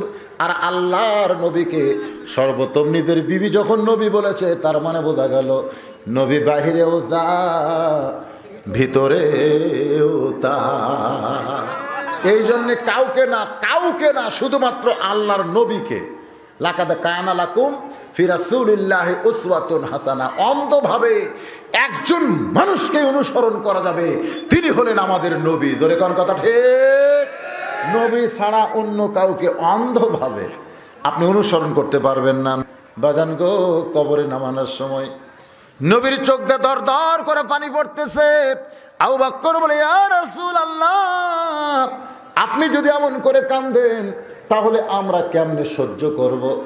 রাসূল বলে, আবু বকর, আজকে খাদিজাকে কবরে নামানোর সময় আমি কিন্তু নবী হিসাবে নামাইনি, কারণ পৃথিবীর সবচাইতে হতভাগ্য স্বামী হলাম আমি। এই খাদিজা যতদিন দুনিয়াতে ছিল কোনোদিন দরজায় গিয়া তাকে খাদিজা বলে ডাকা লাগে নাই। সুবহানাল্লাহ কবেন না? আল্লাহ নবী বলেন যতই রাত হোক, কারণ দাওয়াতের কাজ শেষ হওয়ার নির্দিষ্ট কোনো সময় নাই। কিন্তু আমরা যারা ওয়াজ করি আমরা কিন্তু বউকে বলে আসি আজকে রাত 2টার সময় আসবো, 3টার সময় আসবো, কারণ নওগাঁ জেলার মাহফিল হলে আমরা ওয়াজের শেষটা অনুমান করে বলতে পারি। কিন্তু পাবনা যখন যায় প্রধান বক্তা তুলে দেয় রাত 12টার পরে, তাহলে আস্তে আস্তে ফজর হয়ে যায়। কথাটা বোঝেন বাজান? বিশেষ করে আবার বাগমারার মধ্যে যখন যাবেন প্রধান বক্তা তুলে দেয় রাত 12টার পরে। এখন বউ শোনে কোথায় যাবেন, কয় নওগাঁর মান্দা। বউ জানে 2টার মধ্যে স্বামী চলে আসবে। 2টার সময় আর মোবাইলে কি দিয়ে থবে, অ্যালার্ম দিয়ে থবে, তোর এখান কথা ঠিক কিনা? এখন 2টার সময় যদি কোনোদিন যাবার না পারে, হাইরে গরম ভাই, কি রাত্রে কোন জায়গায় গেছিলেন, কি হঠাৎ তো বিপদ হতেও পারে, পারে কি পারে না, এত থাকা যাবে? আল্লাহ নবী বলেছেন কখন কোন সময় আমি দরজায় আসি এটা খাদিজাকে বলা হয় না, কারণ দাওয়াতের কাজ শেষ করে যত রাত্রি আসি না কেন আমি কোনোদিন দরজায় খাদিজা বলে ডাক দেই নাই। শুধুমাত্র দরজায় ডাকাইছি, সঙ্গে সঙ্গেই দরজা খুলে যায়। আল্লাহ নবী বলেন খাদিজা ডাক দেওয়ার আগে কেমনে দরজা খোলেন? খাদিজা বলে, নবী গো, আপনি যখন দাওয়াতের কাজে বাইরে যাচ্ছেন তখন আমি দরজার ফাঁকের মধ্যে নাক লাগায় দাঁড়িয়ে থাকি, কারণ আপনি ঘুরবেন রাস্তায় রাস্তায় আর আমি খাদিজা আরামে বিছনায় ঘুম পারবো। এমন ভেবে আমি না নিয়ত করেছি আপনাকে না ঘুমাইলে আমি খাদিজা কোনোদিন ঘুমাবো না। আপনি যখন দরজার কাছে আসেন আপনার দেহের একটা সুগন্ধ আছে, মেশক আম্বর, এই সুগন্ধ আমার নাকের মধ্যে ঢুকে যায়, আমি বুঝতে পারি আমার নবী আইছে। সুবহানাল্লাহ কোন? নবীর সুগন্ধ হলো মেশক আম্বর। আপনি না ঘুমাইলে আমি কোনোদিন খাদিজা ঘুমাবো না। রাসূল কান্দে বলে, আবু বকর, আমি না ঘুমাইলে খাদিজা কোনোদিন ঘুমাবে না। আজকে সেই খাদিজা ঘুমায় গেছে, আমার মন চাইলেও আমি খাদিজার সঙ্গে ঘুমাতে পারবো। আল্লাহর বান্দার একটু শোনেন, যতদিন মা খাদিজা দুনিয়াতে জীবিত ছিলেন ততদিন রাসূল দ্বিতীয় কোনো বিয়ে করেন নাই। মা খাদিজার কবরে মাটি দেওয়ার পরে সমস্ত সাহাবীরা যখন কবর থেকে চলে যাচ্ছে, বাবান আমাদের কবরে মাটি দেওয়ার পরে যখন কবর থেকে চলে যাবে, কিতাবের মধ্যে আছে 40 গজ পর্যন্ত যখন মাটি দেওয়ার লোকগুলো চলে যাবে, এমন সময় আল্লাহ 2টা ফেরেশতা পাঠাবে। আর একবার বলেন 2 ফেরেশতার নাম কি? নামগুলা খেয়াল করুন। জান কবজ করবে তার নাম কি? আরো জোরে কোন? আজরাইল। 2 কাঁধে 2টা ফেরেশতা আছে, তার নাম কি? কেরামান কাতিবিন। আর কবরের মধ্যে যে 2টা সওয়াল জবাব করবে তাদের নাম কি? মুনকার নাকির। এগুলা খেয়াল রাখলে কি অসুবিধা আছে? হ্যাঁ। তো এখন অনেকে মনে করতে, তো হুজুর আপনারা সারা দেবন ওয়াজ করলেন, কবরে 3টা প্রশ্ন করবেন, রব্বুকা, রব হচ্ছে আল্লাহ, অমা দিনুকা দিন ইসলাম, অমার নাবিকা হল মুহাম্মদ সাল্লাল্লাহু আলাইহি ওয়াসাল্লাম। এটা আমরা কেন হুজুর, হিন্দুরাও কবর পারবে? এই 3টা প্রশ্ন, আগেই প্রশ্ন আউট, উত্তর আউট, এইগুলো আবার কবরত করবি মুনকির নাকি, তার আবার উত্তর দিলি জান্নাত। উত্তর তো সবার জানাই আছে হুজুর, কি মনে করতেছেন? শোনেন, কি পারবেন? খুব সহজ নাকি? পাল্টা পাল্টা প্রশ্ন আছে, সেটা জানেন? একটু মনোযোগ দিয়ে শুনবেন। কবরের মধ্যে যখন কোন নামাজি, কোন পরেজগার ব্যক্তি যাবে, মুনকির নাকির আশা মাত্রই কিন্তু যখন আপনাকে জিজ্ঞাসা করবে রে মাইয়া, তখন আল্লাহ তাআলা মুনকির নাকিরের উত্তর দেওয়া পর্যন্ত তার দেহের মধ্যে আবার রুহু ঢুকায়া দিবে। কে আসবে? রুহু। ওই একটা কথা নাই, পঞ্চআত্মা পঞ্চরুহু, হিসাবেতে দেখা যায় একেতে 2-এরই জনম, পরমাত্মার মরণ নাই। কে বলে মানুষ মরে, মানুষ মরিলে তবে বিচার হবে কার? কথাটা বুঝলেন না? মরেই গেছি, তার প্রশ্ন কাক করবে? একটু মনোযোগ দিয়ে শুনবেন, দেহের মধ্যে আবার রুহু চলে আসবে। এবার মুনকির নাকির বলবে বসো। এক নম্বর প্রশ্ন হলো মান রব্বুকা। যখনই প্রশ্ন করবে সঙ্গে সঙ্গে নামাজ খাড়া হয়ে যাবে। আপনি সারা জীবন যে 5 ওয়াক্ত নামাজ পড়েছেন, আজান দেওয়ার পরে আপনি ফজর আজান শুনতে ল্যাপক লাগতে পারছেন, এরকম লোক নাই? আর সালাত খায়রুম মিনান নাম শোনার পরে শীতের রাত্রে ল্যাপ কিন্তু কয় এই দেরি আছে রে, ফজর আজান দিলি নামাজ হবি তাই 8 ঘন্টা পর। এই 8 ঘন্টা যার কোক বুঝাইছে ওরা কিন্তু এমন এক ঘুম দিছে, কিন্তু যে আজান শুনিছে শোনার পরে ল্যাপক মারছে লাগতি, বাম পাওতে ল্যাপ লাগতি মারে। ঠান্ডা পানিতে রুজু করতেছে, ফেরেশতাকে আল্লাহ এটা কি? আল্লাহ বলতেছে ঠান্ডা শীতের মধ্যে ল্যাপক লাত্তি মেরা যারা মসজিদে আসলো, মনে হয় এরা একটা নতুন করে বদর যুদ্ধ করলো। জোরে কন্যা সুবহানাল্লাহ। কি মনে করছেন? হায় রে, জাতা কথা ফজর নামাজ। তো এখন চিন্তা করেন ওই নামাজ খাড়া হবে, নামাজ খাড়া হয়ে মুনকির নাকিরকে বলবে কেরে মুনকির নাকির, কাকে রব সম্পর্কে প্রশ্ন করতেছিস? কাকে রব সম্পর্কে প্রশ্ন করতেছিস? যে মসজিদের মধ্যে গিয়া বলে আলহামদুলিল্লাহ রব্বিল, রুকুতে গিয়া বলে সুবহান রাব্বিয়াল আযীম, সিজদায় গিয়া বলে সুবহান রাব্বিয়াল আলা। রে মুনকির নাকির বলতো একদিনে কত রাকাত নামাজ পড়েছে আর কতবার রব রব কইছে, হিসাব দে দে। মুনকির নাকির চিন্তাত পড়ে যাবি। তাহলে 5 ওয়াক্ত নামাজ ফরজ কয় রাকাত? তাহলে 17 রাকাত ফরজত কয়বার সূরা ফাতিহা কসে? তাহলে রুকুত কয়বার করে কসে? সিজদাত কতবার করে কসে? তারপর সুন্নত আছে নফল। না ভাই আমরা পারতেছি না। তো নামাজ বলবে তোরাই পারিস না তো প্রশ্ন করিস কেন? মুনকির নাকির বলবে আল্লাহ মান রব্বুকা প্রশ্ন করার সাথে নামাজ খাড়া হয়ে যেরকম হামাকরক ধরছে, এখন আমরা করি কি? আল্লাহ কয় রব বাদ দে, রব বাদ দে। কারণ যে ব্যক্তি নামাজ পড়েছে বারবার রব্বিয়াল আলা রব্বিয়াল আযীম আলহামদুলিল্লাহ রব্বিল আলামিন বারবার বলার কারণে আর রব সম্পর্কে প্রশ্ন করার দরকার কি? ওই রবকে সঙ্গে নিয়েই কবরে শোতে। সুবহানাল্লাহ। এবার প্রশ্ন, এই শোনেন যারা বেনামাজি ওরা কিন্তু আটকে যাবেন ভাই। এশার মাগরিব নামাজ কারা পড়েননি সেটা আমার জানার প্রশ্ন না। প্রশ্ন হলো ফজরের নামাজ কারা কারা পড়বেন না? আপনি বলতেছি তাই? এটা আমার সামনে যে যুবকেরা বসে আছে এরা খালি নামাজের কথা শুনলেই চিন্তা করে কি এক ওয়াজরে। অনেক যুবক দেখবেন আমাদের এলাকায় তো গতবার করোনা হয়তো ওরা তো বিপদত পড়ছে, যায় নামাজ একটা কান্দত লিয়া সেই মশান যেটি যেটি ফ্যান আছে মসজিদের যেটি যেটি ফ্যান ওটি ওরা যায় নামাজ বিছেছে। নতুন মুসল্লি হঠাৎ এসে ফ্যান দখল, আর যারা সারা বছর নামাজ পড়তেছে ওর কাছে চান্স নেই, মানে সব ফ্যান এই এই এই এরা দখল করছে।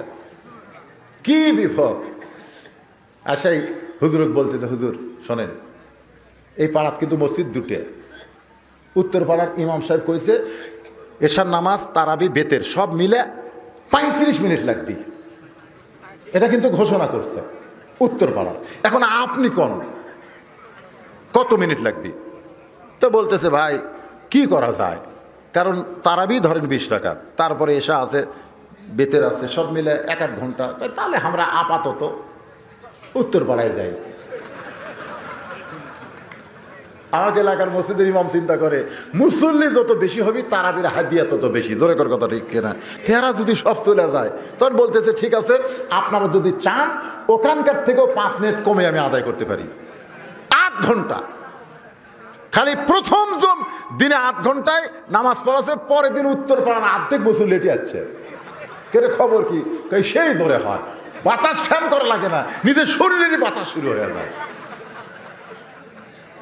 আপনারা বলেন তো ইমাম সাহেব যে সূরা ফাতিহা পড়াচ্ছে আর সূরা তারাবি পড়াচ্ছে, যেটাই পড়তেছে তো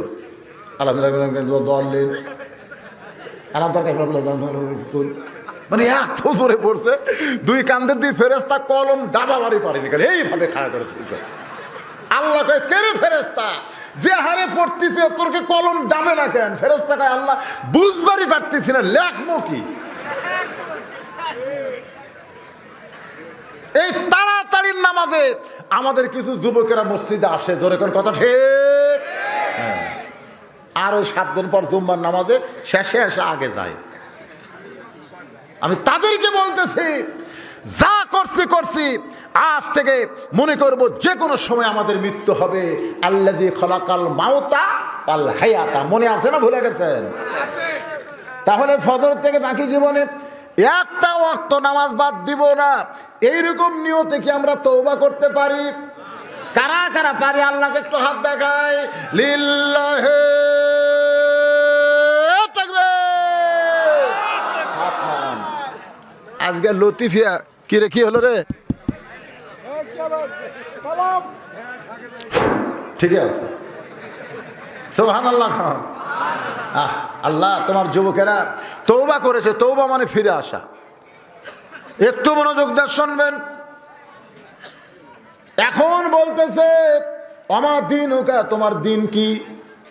এক নম্বর তো শেষ, নামাজ যে ধরছে মুনকির নাকির আল্লাহ বলতেছে এক বাদ দে, দুই ধর। তো দুই নম্বর প্রশ্ন করছে অমা দিনুকা, তোমার দিন কি? দিন দিন বোঝেন আপনারা? অমাইয়াবতাগি গায়রাল ইসলাম দীনান ফালাই ইউকবালা মিনহু ইন্নাদ দীনা ইনদাল্লাহিল ইসলাম। এই দিন সম্পর্কে প্রশ্ন করবে অমা দিনুকা, তোমার দিন কি? সঙ্গে সঙ্গে শোনেন, ওই যাই শুয়ে আছে কবরত, উনি তো মশান লিয়ে আছে। ইসলামী আন্দোলন বোঝেন? ইসলামী আন্দোলন খাড়া হয়ে গেছে, খাড়া হয়ে বলতে চাই মুনকির নাকির কাকে দিন সম্পর্কে প্রশ্ন করলে? আল্লাহর দিন দুনিয়াতে গালেব করার জন্য 11 বার জেল খাটছে। কয়বার? কথা কন, কয়বার? চোর না, ডাকাত না, বাটপার না, পুলিশে কি খুঁজিছে? বাপ পর্যন্ত ডাক দেখা, এই এই এই আমার গ্রামিকার ছেলে নাই, আমার গ্রামিকার ছেলে নাই। একটা ছেলে পুলিশ ধরবার আসে না, তোক ধরবার আসে কেন? তুই তো 5 ওয়াক্ত নামাজ পড়িস, তোর তো চেহারা সুরত ভালো, তুই তো সত্য কথা কস, তো তোক পুলিশ খোঁজে কে? তখন বলতেছে বাবা রাগ করছেন, আপনি যদি রাগ করেন তাহলে আমরা যাবো কোথায়? বাপ চোখের পানি বের করে বলে আমি রাগ করি নাই, আমি রাগ করি নাই বাজান, তুই ভালো মানুষ, তুই ভালো ছেলে, তারপরে তোকে পুলিশ খোঁজে কেন? ছেলে বলতেছে বাবা মুসলমান হিসাবে দুনিয়াতে বাঁচতে চায়, দুনিয়াতে মুসলমান হিসাবে বাঁচতে গেলে ইসলামকে প্রতিষ্ঠা না করা পর্যন্ত বাঁচার কোনো উপায় নাই। ও বাবা শুধুমাত্র দিন ইসলামকে দুনিয়াতে গালিব করার জন্য আমি আল্লাহর দল করি, আর আল্লাহর দল করার কারণে পুলিশ আমাকে খোঁজে, কারণ এই পুলিশগুলো বাতিল শক্তি পাহারা দেয়। তখন ওই ইসলামী আন্দোলন মূর্ত ব্যক্তির এরকম হাত ধরবি, মুনকির নাকিরকে বলবি দেখ এই দেখ এই দেখ, দেখছিস এটি গুটি হচ্ছে, এটা ফাঁকা, তোকে আমরা তো জানি না। খালি দিন প্রচারের জন্যে এই 2 হাত বান্ধাতে ভিতরে খুঁটে দিয়ে রিমান্ডে নিয়েছিল এই দিনের জন্যে। এই দিনের জন্যে বাড়িতে থাকতে পারে নাই, আলুর বাগুনের মধ্যে থাকা লাগছে। এই দিন প্রচারের জন্য কত নির্যাতন সহ্য করেছে, এরপরেও দিন সম্পর্কে প্রশ্ন করতেছিস কেন? মুনকির নাকির বলে মাবুদ তোমার বান্দাকে দিন সম্পর্কে প্রশ্ন করতে গেলে ইসলামী আন্দোলন যেভাবে ধরেছে এখন করব কি? আল্লাহ কয় 2 নম্বর বাদ দিয়ে দে, এবার 3 নম্বর প্রশ্ন কর। 3 নম্বর প্রশ্ন করতেছে আমার নবীকা, তোমার নবীকে। আপনি বলা লাগবে নাকি? আপনি তো মশানলে শুয়ে আছেন, ইতিমধ্যে নবী দৌড়াচ্ছে। সুবহানাল্লাহ খান। এই মুনকির নাকির কাক নবী সম্পর্কে প্রশ্ন করলি? হুজুর আসসালামু আলাইকুম। আপনি কে? তুই জানিস না এটা কে? আমার সুন্নত দাঁড়িয়ে রাখার জন্যে, আমার টুপি মাথা দেওয়ার জন্য এদেরকে জিএমবি জঙ্গি কসরে। ঢাকার খালি টুপিওয়ালা দাড়িওয়ালা একটা ছেলে যদি ব্যাগ লেগ ঘরে, খালি ব্যাগ লেগ ঘুরতেছে, ও দেখবেন র্যাব পুলিশ দৌড়েছে, দেখি দেখি দেখি ব্যাগ দেখি ব্যাগ দেখি ব্যাগ দেখি করছে, স্যার এই ব্যাগ দেখি, কথা কসকে ব্যাগ তো ব্যাগ দেখে কিছুই নাই। তো স্যার আমার ব্যাগ চেক করলেন কে? চেক করা লাগবে, তোর চেহারা দেখলেই সন্দেহ হয়। আর একটা টুপি নাই, দাড়ি নাই, ওল মুখে, ধরে কোন কি মুখে? ওল মুখে। ওই বাক্সলে ঘুরলে চেক করবি না। আর সন্দেহ হয় না তো? আল্লাহ নবী বললেন, যে আমার সুন্নত দাড়ি নিয়ে কবরের মধ্যে আইছে তাকে নবী সম্পর্কে প্রশ্ন করা লাগবে না, আমি নবী তাকে উম্মত হিসাবে স্বীকার করে নিলাম। নবী আমার খাদিজার কবরের চারধার ঘুরতেছে, আল্লাহ ডাকতে বলে, হাবিব খাদিজার কবরে মাটি দিয়ে সবাই চলে গেল, কিন্তু আপনি কেন কবর ছাড়েন না? নবী বলে, আল্লাহ আমার খাদিজাকে মুনকির নাকির 3টা প্রশ্ন করবে, সেই প্রশ্নের উত্তর খাদিজার পক্ষ থেকে আমাকে দেওয়া লাগবে। আল্লাহ বলে, হাবিব আপনি শুধু খাদিজাকে ভালোবাসেন এটা মনে করেন না, আপনি যেমন খাদিজাকে ভালোবাসেন আমি আল্লাহ তেমন ভালোবাসি। আপনি খাদিজার প্রশ্নের উত্তর দেওয়ার জন্য কবরের কাছে খাড়ায় আছেন, আর আমি আল্লাহ কুটি আছি সেটা জানেন না। নবী বলে, আল্লাহ আপনি কি করবেন? আল্লাহ বলতেছে, নবী গো, দুনিয়ার জীবনে কবরকে স্মরণ করে অন্ধকার কবরের চিন্তায় যাদের চোখের পানি বের করে বালিশ ভিজায়া দেয়, আমি আল্লাহ এত নিষ্ঠুর না গো নবী, এত নিষ্ঠুর না। দুনিয়াতে যারা থাকতে গিয়ে কবরের চিন্তা করে কান্দে, আমি আল্লাহ মুনকির নাকির তাদের কবরে পাঠাবো না, ওই চোখের পানির কারণেই মুনকির নাকির উত্তর আমি আল্লাহ স্বয়ং দিয়া দিব। কিন্তু যেদিন ডাক পড়িবে কবর মাঝে যাইতে, জোগাড় কিছু করছো বন্ধু তার মাঝে বিছাইতে। সবাই বলেন, ডানে কবর বামে কবর নিচে কবর আছে যে, ওপর দিকে চাইয়া দেখো বাঁশের ছাউনি দিছে কে। এবার একটা আফসোস করে আমার সঙ্গে বলেন, এমন আজাব দিবে রে ভাই কবরের ওই মাটিতে, গলা ফেটে রক্ত ঝরবে চিৎকারের ওই চোটেতে। আমাদের সকলের সামনে কবর আছে না নাই? আমি সেই কবরকে বর্তমান বাংলাদেশের পরিবেশকে নিয়ে মরা লাগবে। এখন যে দলই করি মরা লাগবে না? এখন আপনি দুনিয়াতে যদি শয়তানের দল করেন, কবরে যখন প্রশ্ন করা হবে মান রব্বুকা, তোমার রবকে, তখন আপনি হয়তো ঠেলাত করে বলতে পারেন আমার রব হচ্ছে আল্লাহ। তখন মুনকির নাকির বলবে, আল্লাহ 1 নম্বর তো হলো, রব আল্লাহ কছে। আল্লাহ বলতেছে হয়নি তো। ঠেলাত করলে হিন্দুরাও আল্লাহ কয় না? কথা কয় কি? আমার ওয়াজ আপনার শরীর নাই। কাজীপুর পৌরসভার মধ্যে আমার গাড়ি রাইখে যমুনার ওই পার মাঝনা বাড়ি আমার মাহফিল। আমাকে বলে, হুজুর নৌকা চলে যাওয়া লাগবে, 2.5-3 ঘন্টা লাগবে। আমি বললাম, ভাইরে বড় নৌকা ছাড়া হবে না, লঞ্চের মতো নৌকা নিয়ে আসলো, মাঝখানে আমাকে বিছনা করে দিছে, আমি বিছনাত বসলাম। নৌকা যখন যমুনার মাঝখানে, হঠাৎ আসমানে কালো মেঘ করে বাতাস শুরু হলো। ওই নৌকার মধ্যে 2টা হিন্দু ছিল, ওরা আবার বিপদে বলে ঠাকুর খোঁজে। হিন্দুরা বিপদে বললে কি খোঁজে? ঠাকুর খোঁজে। ওরা আমার ঠাকুরের মতো মনে করে আমার কাছে এসে বলতে যে, হুজুর আসমানে মেঘ বাতাস শুরু হলো, কিছু একটা করেন। তা আমি বললাম, কি করবো ভাই? আপনি জানেন না এরকম বিপদে পড়লে আজান দেওয়া লাগে। আমি বললাম, তোমরা হিন্দু হয়ে আজানের কি বোঝো? আমাদের বাড়ি হলো মুসলমান এলাকা, হুজুর এরকম বিপদে মুসলমান আজান দেয়, 1 বার দিলে কমে, 2 বার দিলে ভালো হয়। আমি বললাম, তোমাদের ভগবানের খবর কি? 2 হিন্দু নিচের দিকে তাকা বলে, হুজুর খবরদার এই সময় যান ভগবানের কথা কন না, ভগবান জায়গা মতো থাকে, সব জায়গায় থাকে না, আর মুসলমানের আল্লাহ হলো সব জায়গায়। আমি কইলাম, আল্লাহ রে, ঠেলার তোলে এরা আল্লাহ কয়, তোরে কর কথা ঠিক কি রে? তা আল্লাহ বলবে মুনকির নাকির, আল্লাহ তো ঠেলাত করে সবাই কবে। মুনকির নাকির বলে, আল্লাহ তাহলে কি প্রশ্ন?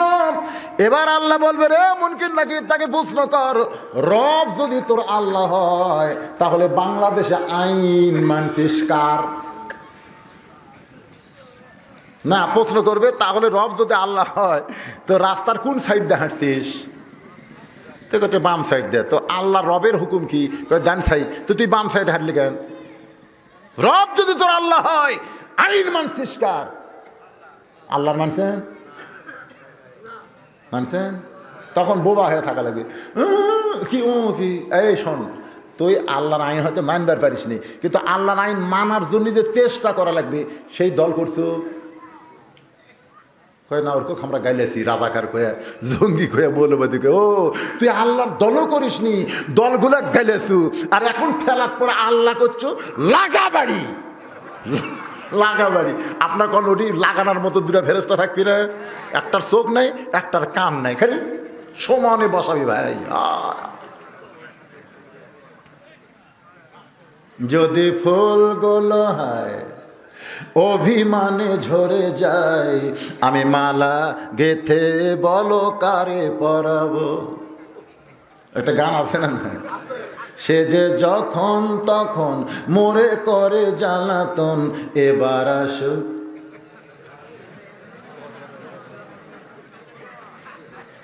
সে যে কেন এলো না, কিছু ভালো লাগে না, কবরে আসুক তারে আমি। কিরে ছেলেবেলে গান কও না তোমরা? যারে পাখি তারে গিয়া বল না, আমি কি তার হাতের খেলনা, বল না। যারে পাখি মানে এই কোরআন শরীফ দিয়ে আমাদেরকে বোঝানো হয়েছে। ধরে কোন কথা ঠিক? আমি দীর্ঘ সময় পরপর 3 বছর হ্যাট্রিক করলাম আপনাদের এই মাহফিল। আল্লাহ পাক এই বছর আমাকে কিছু বলালো। ভাইজান, আমি যে কথাগুলো বললাম, যাই হোক, যে পরিবেশে, গতবার তো করোনার কারণে ওয়াজ হয়নি, এবার তো চলতেছে। আজকে কয় তারিখ? 19 তারিখ। তার মনে হয় রোজা পর্যন্ত চলবে ইনশাআল্লাহ। তো সামনে 26 তারিখে মুদি আসফার চাচ্ছে আমাদের দেশে। আমরা অবশ্য মোটামুটি আসফার দেব না কই একটা, কি যা থাকে কপালে জুতা মারবো গালে। ধরে কোন কথা ঠিক? কিছু একটা হবে, যা হয় হোক, আমরা চিন্তা করি না। ধরে কোন কথা ঠিক? আলহামদুলিল্লাহ। আল্লাহ পাক আমাদের সকলকে কবুল করুক। ইস্তেগফার পড়েন। যারা ডানায় আছেন একটু বসেন, আমরা সকলে বসে একটু মুনাজাত করব। আস্তাগফিরুল্লাহ রাব্বি মিন কুল্লি জামবি ওয়া তুবু ইলাইহি, লা হাওলা ওয়ালা কুওয়াতা ইল্লা বিল্লাহিল আলিয়্যিল আযীম। আল্লাহুম্মা আনতাস সালাম ওয়া মিনকাস সালাম, তাবারাকতা ইয়া যাল জালালি ওয়াল ইকরাম। আয় আল্লাহ তাআলা, সেই মাগরিবের নামাজের পর থেকে রাত 12:30 পার হয়ে গেল। এই দীর্ঘ সময় পর্যন্ত তোমার পাগল বান্দারা, পাগল বান্দিরা আরামের বাড়ি, আরামের ঘুমকে বাদ দিয়া, কোরআন হাদিসের মহাব্বত কলিজার মধ্যে নিয়া, এই জান্নাতের বাগানে বসে বসে কোরআন হাদিসের আলোচনা শোনার শেষে আমি গুনাহগারের সঙ্গে রহমতের দরজায় ফকির হয়ে দোকানা হাত তুলেছে। মেহেরবানি করে আজকের মাহফিল আমাদের সকলের হিদায়াতের জন্যে, নাজাতের জন্যে, জান্নাতের জন্যে কবুল করো। এই মাহফিলের শুরু থেকে শেষ পর্যন্ত যত আলোচনা হয়েছে, এর মধ্যে যদি ত্রুটি হয়, ভুল হয়, মাফ করে দিও। এর যা হাদিয়া মঞ্জুর করো। সোনার মদিনায় নবী পাকের রওজা মুবারকে আল্লাহ কবুল করে নিও। তামাম আম্বিয়ায়ে কেরাম, আসহাবে কেরাম, তাবিঈনে কেরাম, তাবিঈনে কেরাম, তামাম পৃথিবীর মাটির নিচে যত মুমিন মুমিনা আছে আল্লাহ সকলের আরওয়াহ পরে হাদিয়া কবুল করো। ও মাবুদ, আমরা যারা হাত তুলেছি, আমাদের জনম দুঃখনী মা, কি বলবো প্রসবের কথা, মা বিনে সেই ব্যথা কেউ তো বুঝিবে না। মাজন ঠেকিয়া সন্তানের দায়, ওয়াকালে মা মারা যায়। ঠেকিয়া সন্তানের দায়, ওয়াকালে মা মারা যায়। কেন সে মায়ের জন্যে দোয়া করবা না? এমন দরদি ভবে কেউ হবে না আমার মা গো। আমি বহুদিন আমার বউকে বলেছিলাম, ওয়াজ করে বাড়ি আসবো, তুমি চেতন থেকো। আমার যাওয়ার অপেক্ষায় আমার বউরে কোনোদিন চেতন পাইলাম না। আমার মা যে ঘরে ঘুমায়, ওই ঘরের জানলার পাশ দিয়ে হেঁটে যায়। মামার জুতার শব্দে বলে, বাজান আমি এখনো ঘুমাই রে। এই দরদের মা, এই দরদের মা যাদের কবরে গেছে, আল্লাহ গভীর রাত্রে তোমার কাছে কান্দি, মায়ের কবরকে তুমি জান্নাত কবুল করো। বাবার বাড়িঘর সবই আছে,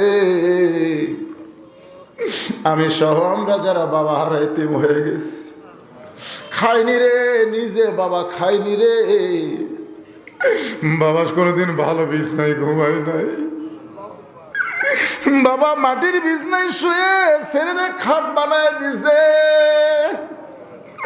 ছেলের ভবিষ্যৎ ভালো হওয়ার জন্যে বাবা না খাইয়া ছেলের লেখাপড়া করাইছে। আজকে সেই বাবা যাদের কবরে গেছে, আল্লাহ আমি সহ আমরা যারা বাবা হারাইতে হয়ে গেছি, মেহেরবানি করে বাবার কবর জান্নাতের টুকরা বানায় দাও। আল্লাহ আমাদের দাদা দাদি নানা নানা আত্মীয় স্বজন শ্বশুর শাশুড়ি যাদের কবরে গেছে, আল্লাহ মাফ করে দাও। আল্লাহ এই লতিফিয়া মাদ্রাসাকে কিয়ামত পর্যন্ত কবুল করো। এই মাদ্রাসায় জায়গা দিয়া, মাদ্রাসায় জমি দিয়া, টাকা পয়সা দিয়া মাদ্রাসা তৈরি করে আল্লাহ তোমার দরবারে হাত তুলেছি মাবুদ, কিয়ামত পর্যন্ত কবুল করে নাও। আজকেও মাদ্রাসার জন্য নগদে বাকিতে অনেক দান করেছে আল্লাহ। সকলের দানগুলোকে আল্লাহ তুমি জান্নাতের বিনিময় হিসাবে কবুল করে নাও। আল্লাহ আমার মা বোনেরা যারা পর্দায় আছে, আবেদা সালিহা পর্দা নিশি কবুল করে মা ফাতেমার চরিত্র দান করে খাদিজার সঙ্গে জান্নাত দিও। আল্লাহ আমাদের মধ্যে আমরা যারা অসুস্থ আছি আল্লাহ সুস্থ করে দাও, অভাবকে মোচন করে দাও। মাঠে ময়দানে যে ফসলগুলো আছে আল্লাহ আসমানের বেলা আসমানে নিয়ে, জমিনের বেলা জমিনে ডাবায় দিয়া ফসলগুলো সুন্দরভাবে আল্লাহ তোমার বান্দাবান্দির বাড়িতে আনার তৌফিক দিয়ে দাও। আল্লাহ একটা মিনিট শুধু নিজের জন্য একটু আল্লাহকে বলেন, কত মানুষের জানাজার নামাজ আমরা পড়েছি, এই দুই হাত দিয়ে কত কবরে আমরা মাটি দিয়েছি। একদিন মসজিদের খাটনি আমার বাড়ির আঙ্গিনায় চলে আসবে, বড়ই পাতার গরম পানি দিয়ে আমারে গোসল করানো হবে, রঙিন কাপড় খসায়া সাদা কাপড়ের কাপড় দিয়া চকলেটের মতো আমাকে মোড়ায় ফেলবে, মরে যাব রে যুবকেরা মুরব্বীরা, কে কখন মরবো আমরা জানি না বাবা, মরে যাব। আল্লাহ তোমার কাছে আফসোস করি না, তবে মৃত্যুটা যেন মুসলমান হিসাবে হয়। যেদিন মরবো দিনটা যেন জুমার দিন হয়, মাসটা যেন রমজান মাস হয়। ইমানের সাথে ইজ্জতের সাথে আমাদেরকে কবুল করো আল্লাহ। মাদ্রাসার সভাপতিকে কবুল করো, সেক্রেটারিকে কবুল করো, সহসভাপতিকে কবুল করো, মাদ্রাসার মহতামিম, মাদ্রাসার ওস্তাদ, মাদ্রাসার তালবে ইলম আল্লাহ সবাইকে কবুল করো আল্লাহ। আজকের মাহফিলের সভাপতি কবুল করো, প্রধান অতিথি কবুল করো, বিশেষ অতিথির কবুল করো, মাদ্রাসার সদস্য, দানকারী, হিতাকাঙ্ক্ষী আল্লাহ সবাইকেই তুমি কবুল করো আল্লাহ। এই মাদ্রাসার উসিলায় আমাদের সকলকে জান্নাতি মানুষ হিসেবে বানিয়ে দাও আল্লাহ। সুবহান রাব্বিকা রাব্বিল ইজ্জাতি আম্মা ইয়াসিফুন ওয়া সালামুন আলাল মুরসালিন ওয়ালহামদুলিল্লাহি রাব্বিল আলামিন।